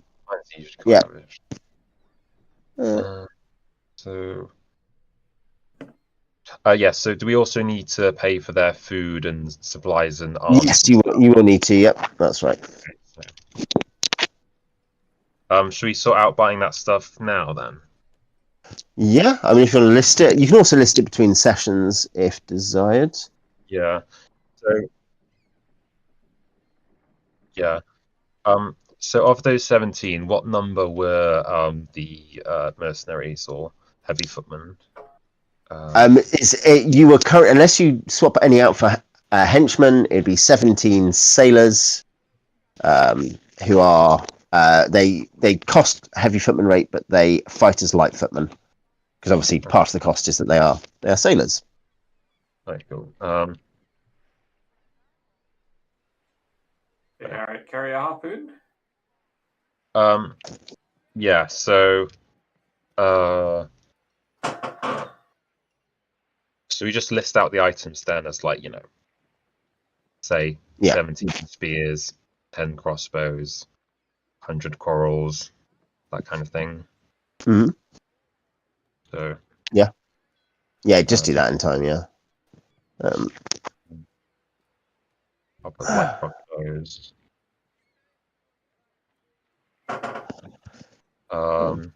I don't. Is that separate to leather armor? Oh, okay, right, cool. Cheaper, but it's bulky. Yeah. Oh, okay. Yeah, that's fine. Yeah. And then, and I'll try and do the maths at some point between sessions. That cost. And also, how many days rations do we want to get? So 17 times. So 32 times. Yeah, times. How long was our last expedition, for example?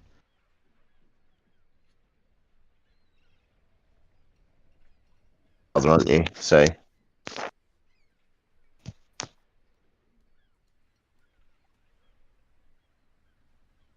Yeah.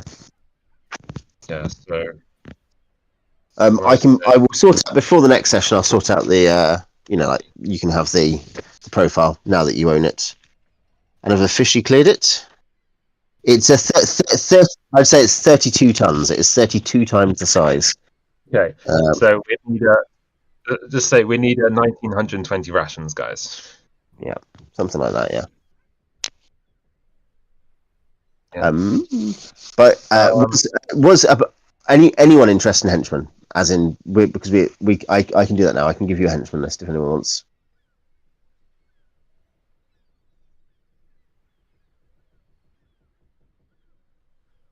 Yeah, obviously. I was thinking that. Yeah, I think I'll leave henchmen now. Personally. Yeah. Yeah. Should we get like a cabin boy as well? So what we have they will be amongst the. I mean, yeah, Beads. You can probably buy a war dog on Bral. You'll need to buy food for the war dog too. But yeah. Whilst we can afford all this stuff, are we going to make a profit? You know, if we it depends. It depends. Remember, part of it is that if you're going out exploring, the hope is that you find other stuff while you're exploring. That makes it worthwhile. At this point of being armed, right? If we're like properly mounting a ship and we've got all of this siege weaponry as well, like we could actually fight ships that we encounter. Like if we encounter, a giant ship of, Scro warriors and something, we can just go. Yeah, we're just going to take that ship and raid it and take all that. Yeah. I was going to say you're technically you're not actually in a warship. You are armed, but you're not actually in a warship. You're in a thin wood frame. Okay.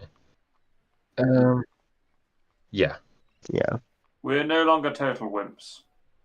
No. Yeah. We could be like some of the things you've encountered, you could try to fight off now. Yeah, especially because you do also have still have the star sail, so you can like pop out and yeah. It also means that we can be much more happy to bring the whole party along to actually go on an expedition, leave the ship without having to worry. Could leave Ensign Ricky behind. Is there anything else we're missing for what we need to give them? It's just fine. Yeah. We need booze. Yo ho ho and a bottle of rum. Exactly. And my Morthylla will teach them sea shanties with her new NWP singing. Yeah. Oh. Wow. Brutal. Can't believe it. Could we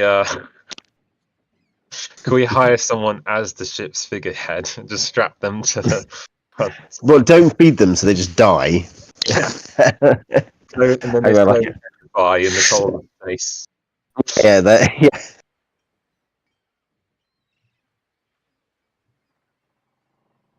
Yeah, you can have one thing, but like, has anyone been petrified recently? We'd like to buy a slave, but not have it feel like slavery. That's awful. Yeah, Alex, you're the worst. Yeah, I do have a half gallon veil actually. Not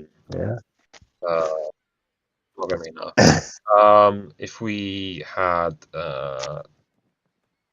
could we just bring 20 gallons of booze? If we just got a price for that.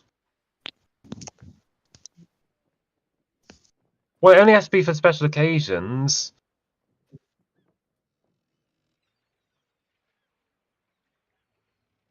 Yeah. Oh my lord. Have you seen the Terror? All right. Yeah, I remember Freshers Week. All right. Okay.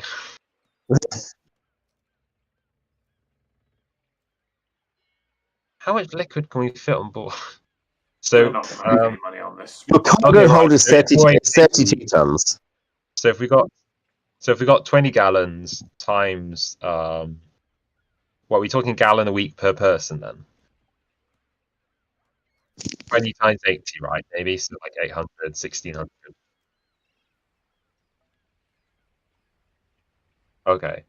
Well, what would be the liquor equivalent? I was going to say you don't want to give people a gallon of liquor with that. Eight. eight pints of rum a week. So that's a lot, even by the Royal Navy standards. What about 1,600 pints of rum? Yeah.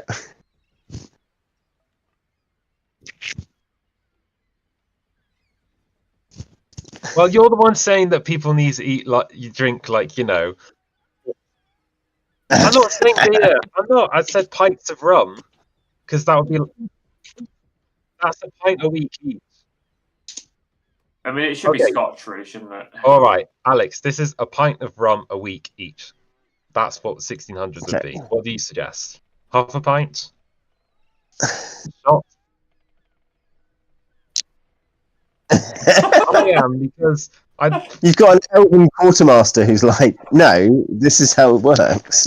we're talking about actually like bringing this up. I'm not measuring it in shots when we're talking about how much we're bringing on a ship. How many shots of rum do you have in your factory? And we're not using liters either because we want to feel all like old timey and medieval, don't we? So yeah. All right, okay. I'm just going to say a half pint each a week, which would be like roughly 800 pints of rum, right? Okay, cool. Yeah. And then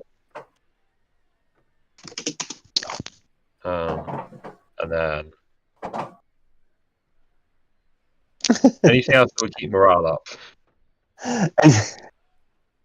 1 trillion pints of rum. Oh, sorry, 800 pints of rum. Let me edit that. Yeah. Fine. If you guys want to be boring, 800 then. Yeah.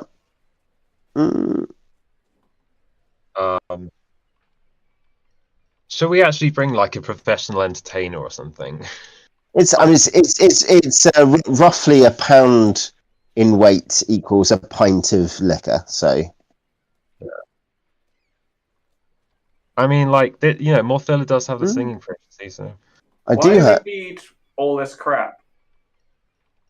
We're doing a military operation. We're not planning a. Isn't that what you put in your Tinder bio? There is one, Alex. There is on my henchman list. There is Nimrim, who is an female elf entertainer. Yeah, we form like a little duo. She sings, I play guitar, or I sing, she plays guitar. Yeah, keeps morale up. Health stories.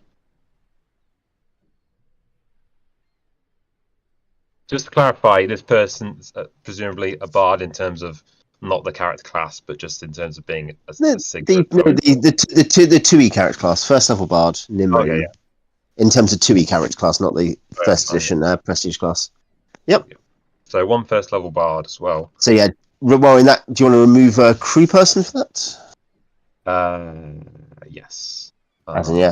Sure. Yeah, she'll take a half share. She'll take the pay and she'll take a half share on adventures. As in, she'll take the normal pay just for like being there. Because she's having to travel around with you permanently because you're on a ship. She can't like get off. She just floats off. Yeah. Okay, so that would be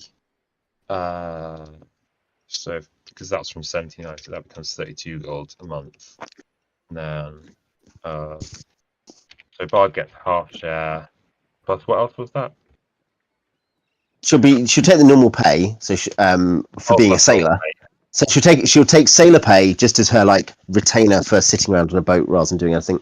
Because you're not letting her go and perform in bars while you're floating around on a boat, are you? So, yeah. So elf bard. Yeah, she's named Nimrim, Nimrime.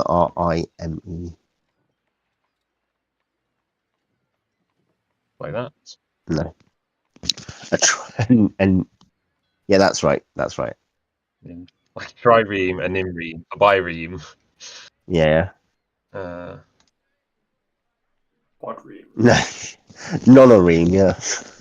Yeah, so on that note, can we assign this bard to play a character? Yes, well, you'll need to determine loyalty, so if that is Xeethra, I think you said. I was going to say Morthylla rather, because Morthylla gets like a +1 from the kind of Yeah. Yep, that's fine. She can be Morthylla's that'll be the base loyalty 11 or whatever it is. But I think there's stuff like there's some shared alignment and stuff. So I'll put this in the Discord. Do you have that character's alignment? They manifest. They're manifesting good. They appear good. Might be evil, but appear good. Just good. That's all. Neutral good. Okay. Yeah, neutral good. Yeah. Okay. So yeah, Morthylla's chaotic good, if that helps at all. Yep. There'll be one shared point of alignment, I think. But yes, I was going to say, yeah, she plays the fiddle and sings. How lovely. Yeah. And is but also quite argumentative, has very strong opinions about elven music and everything else. Players. Yeah. She's now the DM's avatar with you. Yeah, Sorry? yeah. No, but she's now the DM's avatar for arguing with the players. She's going to become. She's definitely not the NPC when she becomes the highest level PC. What's that, Alex? Sorry.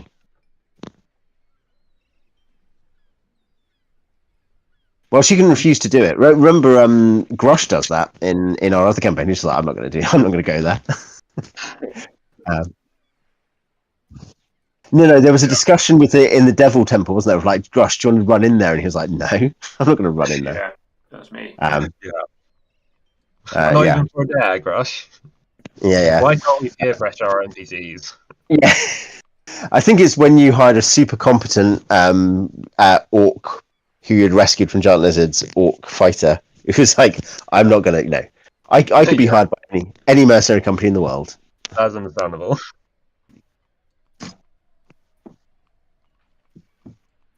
Yeah. Yeah. I think in my games it's more like... In real life as well. That's stupid, really. Yeah. But often you just find it harder to hire NPCs when the ones you currently have die, because no one wants to join you. Yeah. That's what Matt suggested in the... I was going to say, you guys have looked after your crew so far. You know. Yeah. Your chatters, and I mean, yeah, Old Man Star will certainly sing your praises for looking after Jackson. Yeah. Do we have to pay for Phil with Nimrim? Do you have to pay for what? For the fiddle, Nimrim's violin. No, she comes with her violin. Yeah. Okay, cool.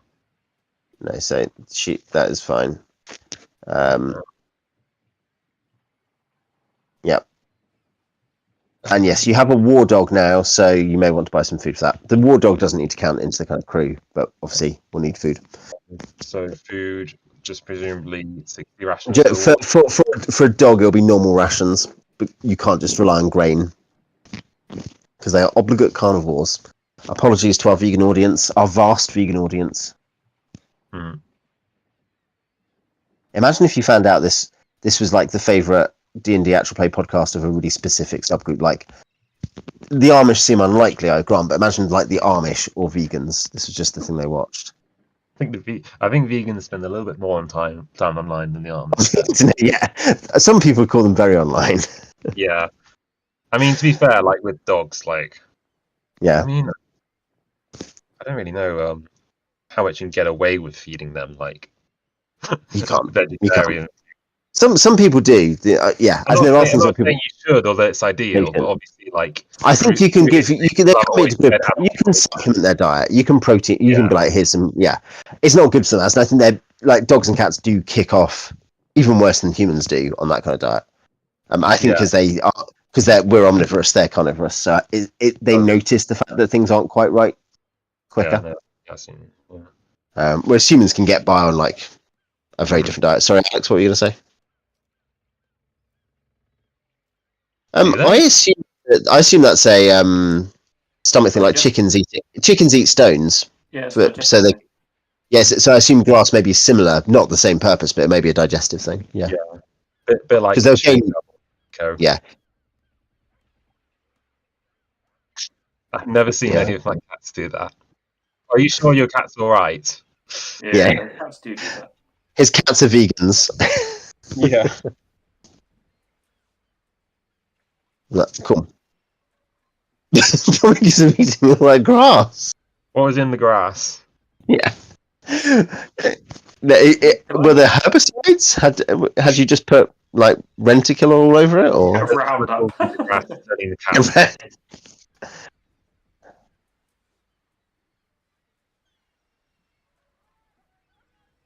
This is depressing, Alex. This is like talking about NPCs dying.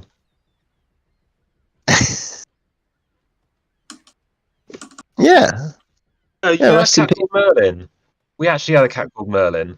That's a good That's cat, crazy. Alex's cat went missing. Yeah. So, wow. You guys are like cat When you lovers. said Derbyshire, Yeah. we actually, it was years ago, but we named one of our cats Merlin. He was a tabby cat. Yeah. I mean, it was a popular Nice. show, I suppose. Yeah. Yeah. Named after the mediocre British television show Merlin. Hey, look, it wasn't a masterpiece. It was a fun show, you know. It was enjoyable. Yeah, it was Yeah. like it's good enough that you remember it fondly as a kid, even if it wouldn't like hold up as like mind blowing or anything, you know. Yeah. That's Jamie's TV recommendation of the week. It wouldn't hold up as mind blowing. It's you know. Do you know what's really genuinely quite good? The 70s and 90s famous 5 TV series are both quite good. Oh, If you want classic British TV, they're all on YouTube as well. They're free. So. nice. Yeah, I've been meaning to try and watch like classic Doctor Who at some point as well. Actually, Yeah. You should. I'm a big old Who fan. Yeah. Have loads of as Alex can. He won't actually. Yeah. He hasn't looked. Alex could testify if he ever paid attention. I have lots of it on my DVD shelves. Yeah, I did rewatch the Ninth Doctor stuff too, actually, because I was like too young to properly remember. He does, yeah. Okay, so if that is you basically outfitted, what are we doing?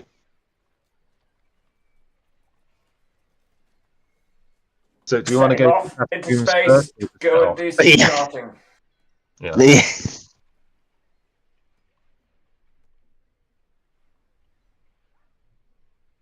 The general idea, yeah. I'm going to have a couple of weeks to do it, but I need to. Nope, that's it. Fitting, I've put it on the space combat grid, which I think we've used twice. Probably going to use it a lot more now, though. So,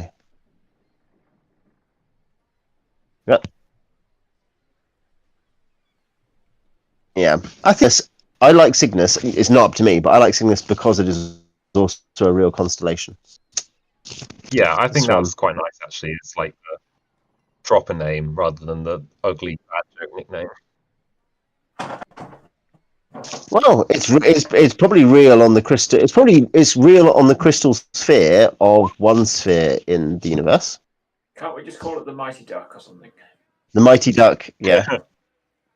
Swanee McSwanface is this is a reference to when the British people named an exploration boat face and were overruled because it was judged correctly. I think that was silly.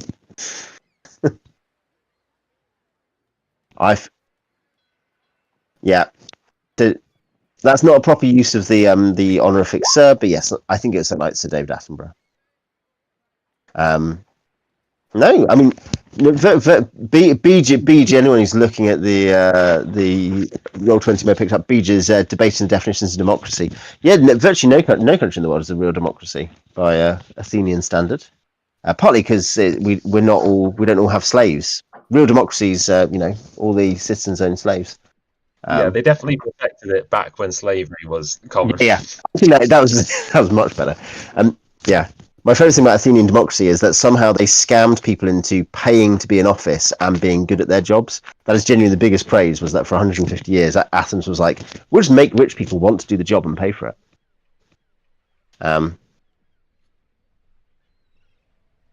Yeah. I mean, to be honest, I think defining good at your job might be a little bit, not as black and white, especially if we're talking about back then. Like, they might have been, efficient, but not a lot of the things they did probably wouldn't be things we'd agree with. And I agree with taking over the Mediterranean basin. Yeah. But in our democracy, it was an important step forward when we started actually paying people to do this, because before that, unions had to actually actively fund labor people to go and become ministers. Other than that, it was like really rich business. Hey, so you're saying that the people who wanted the job to be done were paying for it. That's interesting. Yeah. This is the Taunt Jamie Politically podcast. Actually, it's not really anything to do with D&D. Yeah, I just set up my cues each week for being like, what could we trail across? What coke could we trail across his path? Owen is like, taxation is theft, by the way, Jamie. And if we made private health, but it is totally theft. Did you know that if we made healthcare private, there'd be so much competition that people would start paying you to put you in hospital? Yeah. I was going to say, I could put you in hospital for free. Yeah, vaguely threatening aura. Okay, cool. Should we get some sailing music on and do some sailing before we finish? Because we've got like 5 minutes. Yes.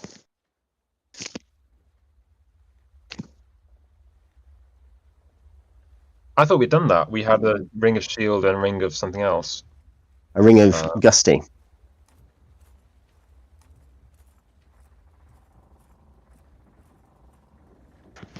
No, obviously you can attempt to use a ring, etc. So you have that option as well. Can I also put the shield ring on? Yeah, Xeethra can wear the shield ring. Morthylla does. Sorry. Okay, you want Kawakami to have the shield ring. Oh, okay, sorry. Yeah, Fight for it. Yeah, my bad. Fight for it. That's the best way to solve this problem. Yeah, that's what Ichabod does. Ichabod in the background is like, fight! Yeah. Kawakami, nothing untoward happens. You attempt to activate the ring, nothing seemingly happens. Either it has no power, or you cannot use its power, or it has a passive power.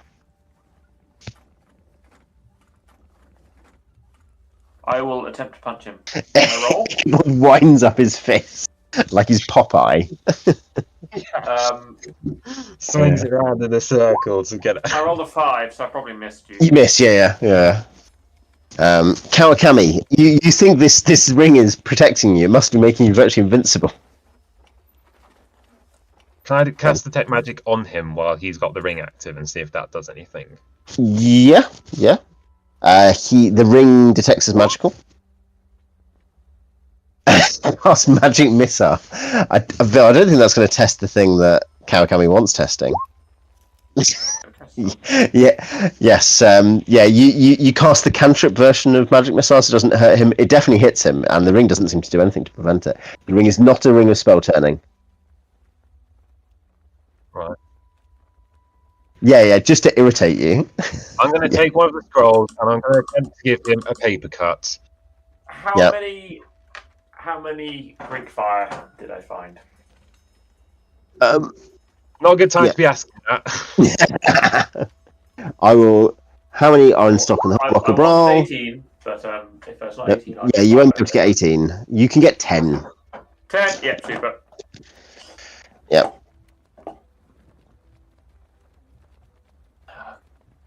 Okay, I'll buy a barrel full of sand as well. That'll be like a gold for a barrel full of sand, I think, realistically.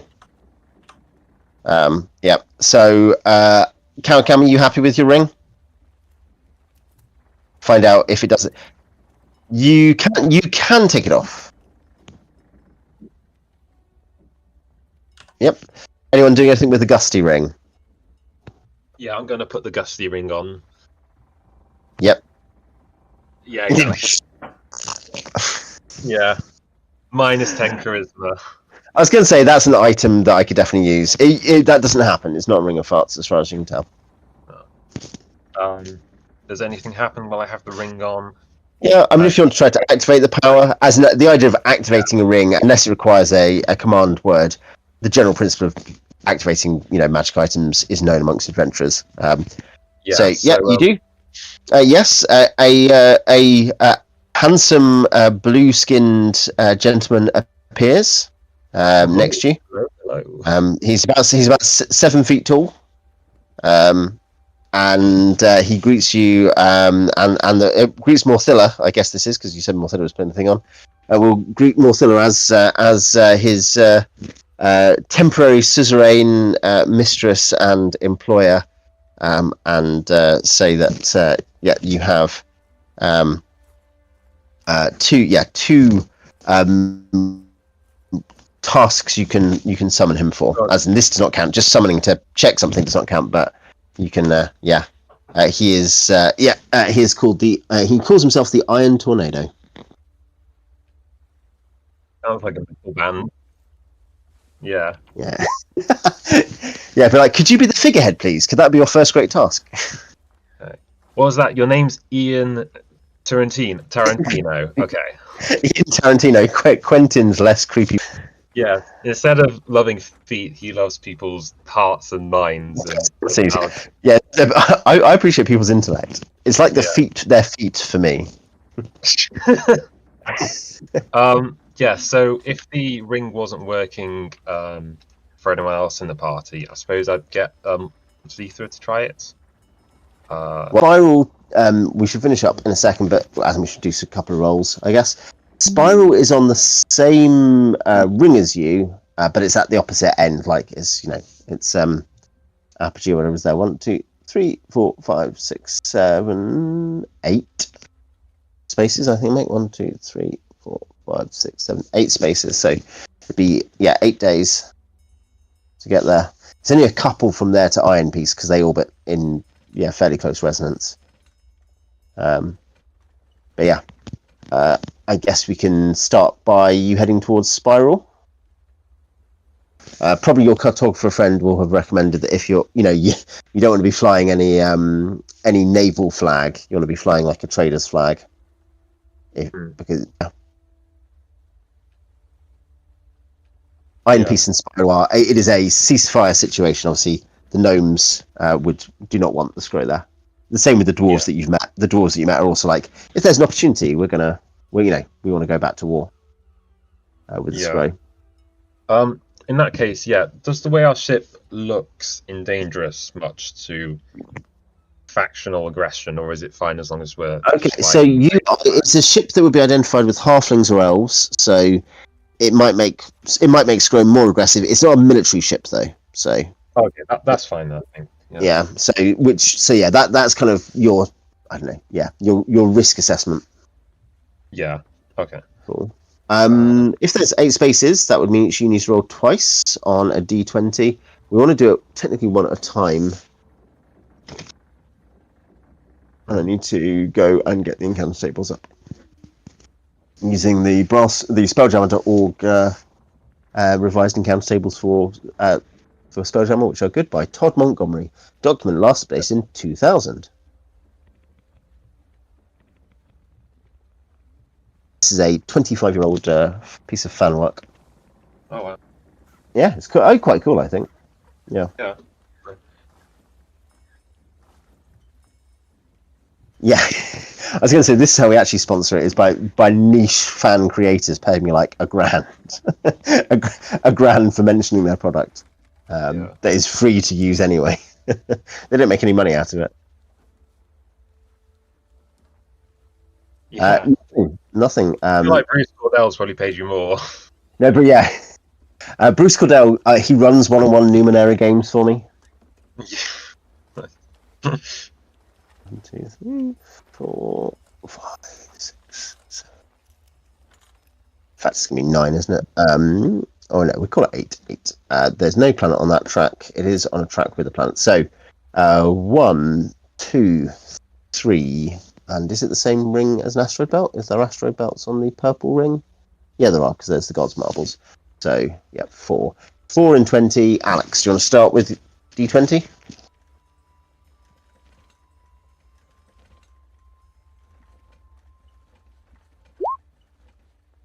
Okay. Beej, do you want to roll a D20?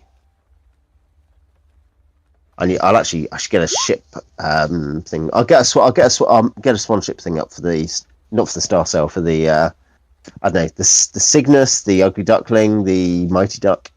Jamie, D20. Yeah. This is still a 4 and 20 because you're not on a Go on. Stressful. D100. This is a wild space encounter. D100. We'll find out. It could be anything. Jaws theme starts playing, but with a synthesizer. Yeah. I actually turned to John Williams and the New York Symphony Orchestra to play the theme of Jaws. Could you? Bark. What are they called? Not. You know, you've kind of seen some of them. They're not scrags. They are called something like that. There's ones that are like. It'll be crash or something. Yeah, no. There's a couple of types. Roll D100, Jamie. It's an encounter. Right. She's desperately trying to avoid rolling. I thought that was your job. No, it's more fun if it's more fun if players do it. That's true. It's my view.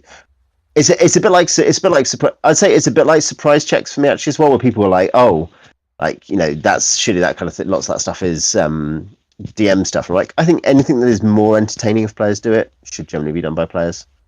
I think the advantage is just either way of doing it.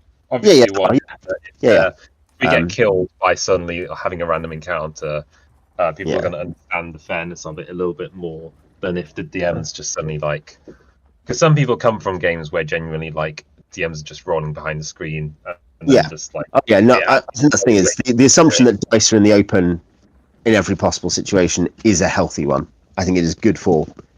That is, as a rule, that is universally good for games that dice are in the open. There are reasons why dice should be in. There are reasons when dice should be private.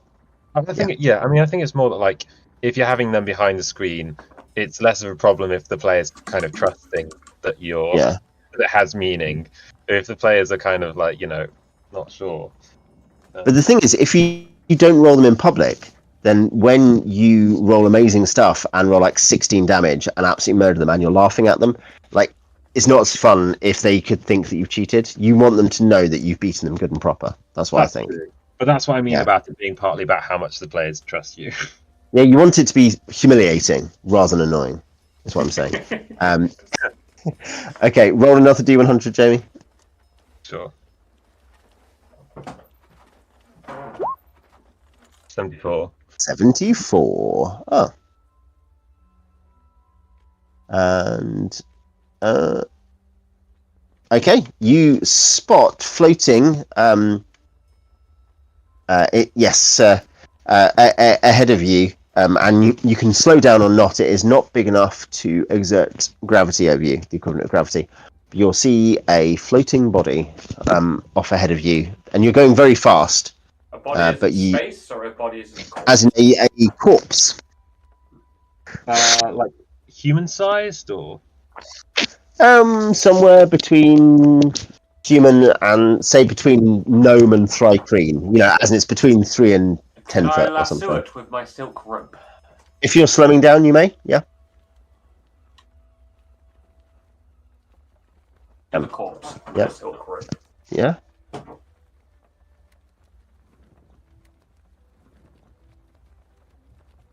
It depends how long you spend here. It wouldn't necessarily slow you down very long.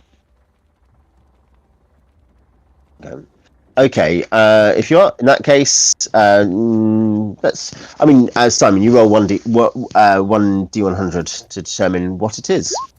I rolled a 28. A 28. It is an uncommon race. Roll another d100. 46. 46 under uncommon. It's a beholder. It is a dead beholder. It is a dead beholder. Can I claim the XP? I killed it. But obviously my rope killed me. I thought this was a humanoid no larger than the thri-kreen, but it turns out legged creature. I think this will be quite valuable as like an ornament, Yeah, I think we should. Yeah. Well, put it on the. You could put it on the prow, couldn't you? Yeah. Yeah, I think you like drag its eyeball out of its socket and then like freeze it as an ornament, and then when your date comes over, you could be like, give it to her and be like, beauty is in the eye of the beholder. Yep, I will. He runs away. Yeah. I will quickly generate. Okay. Yeah, I'll generate. Simon, do you want to roll a Was it you anyway? Yeah, it's you anyway. Do you want to roll another D100, also D20 extra encounter check? A D20 check. 10 on yeah, the D20. Yep, that is no encounter, because you're still at 4 in 20. And I will generate its treasure. See? It could have been alive, it could have been feigning death, but... Who wants to rummage around to find out what treasure it has? Ichabod. He pulled it in. Yeah. Ichabod's like, I think you'll find this is my beholder. Yes. Yeah. Okay. I felt like grabbing the different eye stalks and like really.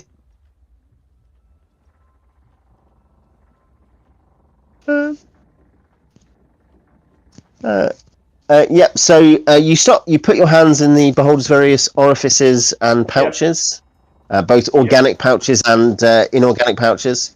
Oh, yeah. There's a squelching sound. If things alive, you're going to get a lawsuit.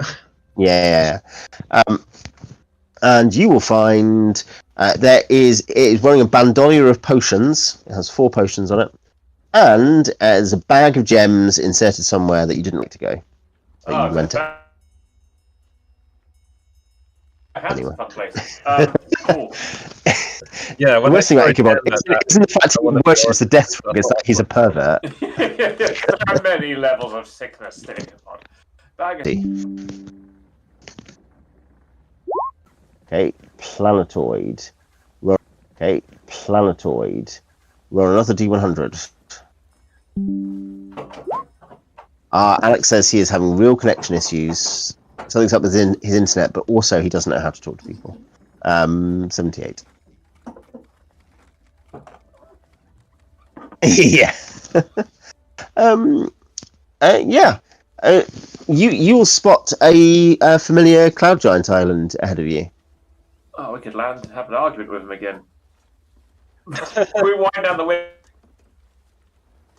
Say that I think this is big enough to drop you out of spell jamming, out of jamming speed. You can move out of its gravity well and leave. But yeah, this one is this. Yeah. Or.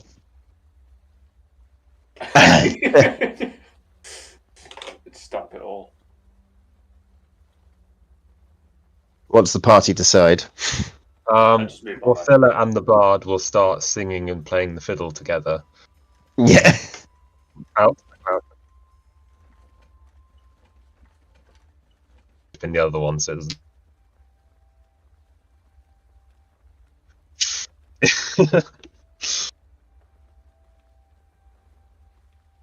Move out. You're going to ignore it. Ignore it. Yeah. Sail straight past. Yeah. Okay, in that case, it is Jamie. Oh no, Alex, if you're back. Alex, do you want to roll the D100 if you're back? Yeah. Simon is standing on top of your fibre optic connection right now. 8. D20, yep.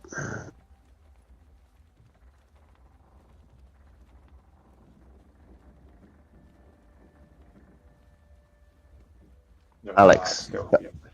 Has he gone again? Reroll your D20. Stop trying to cheat. Yeah. Either way, it was an encounter, right? Because 2 is an encounter. So D100. I was actually giving you another chance there, but just for this one of using the right dice.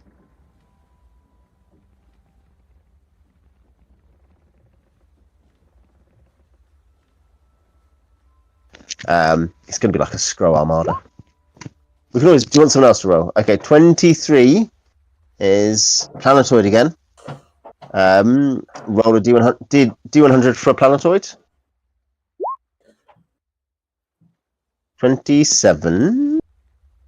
Yeah, that is is the dad of the beholder.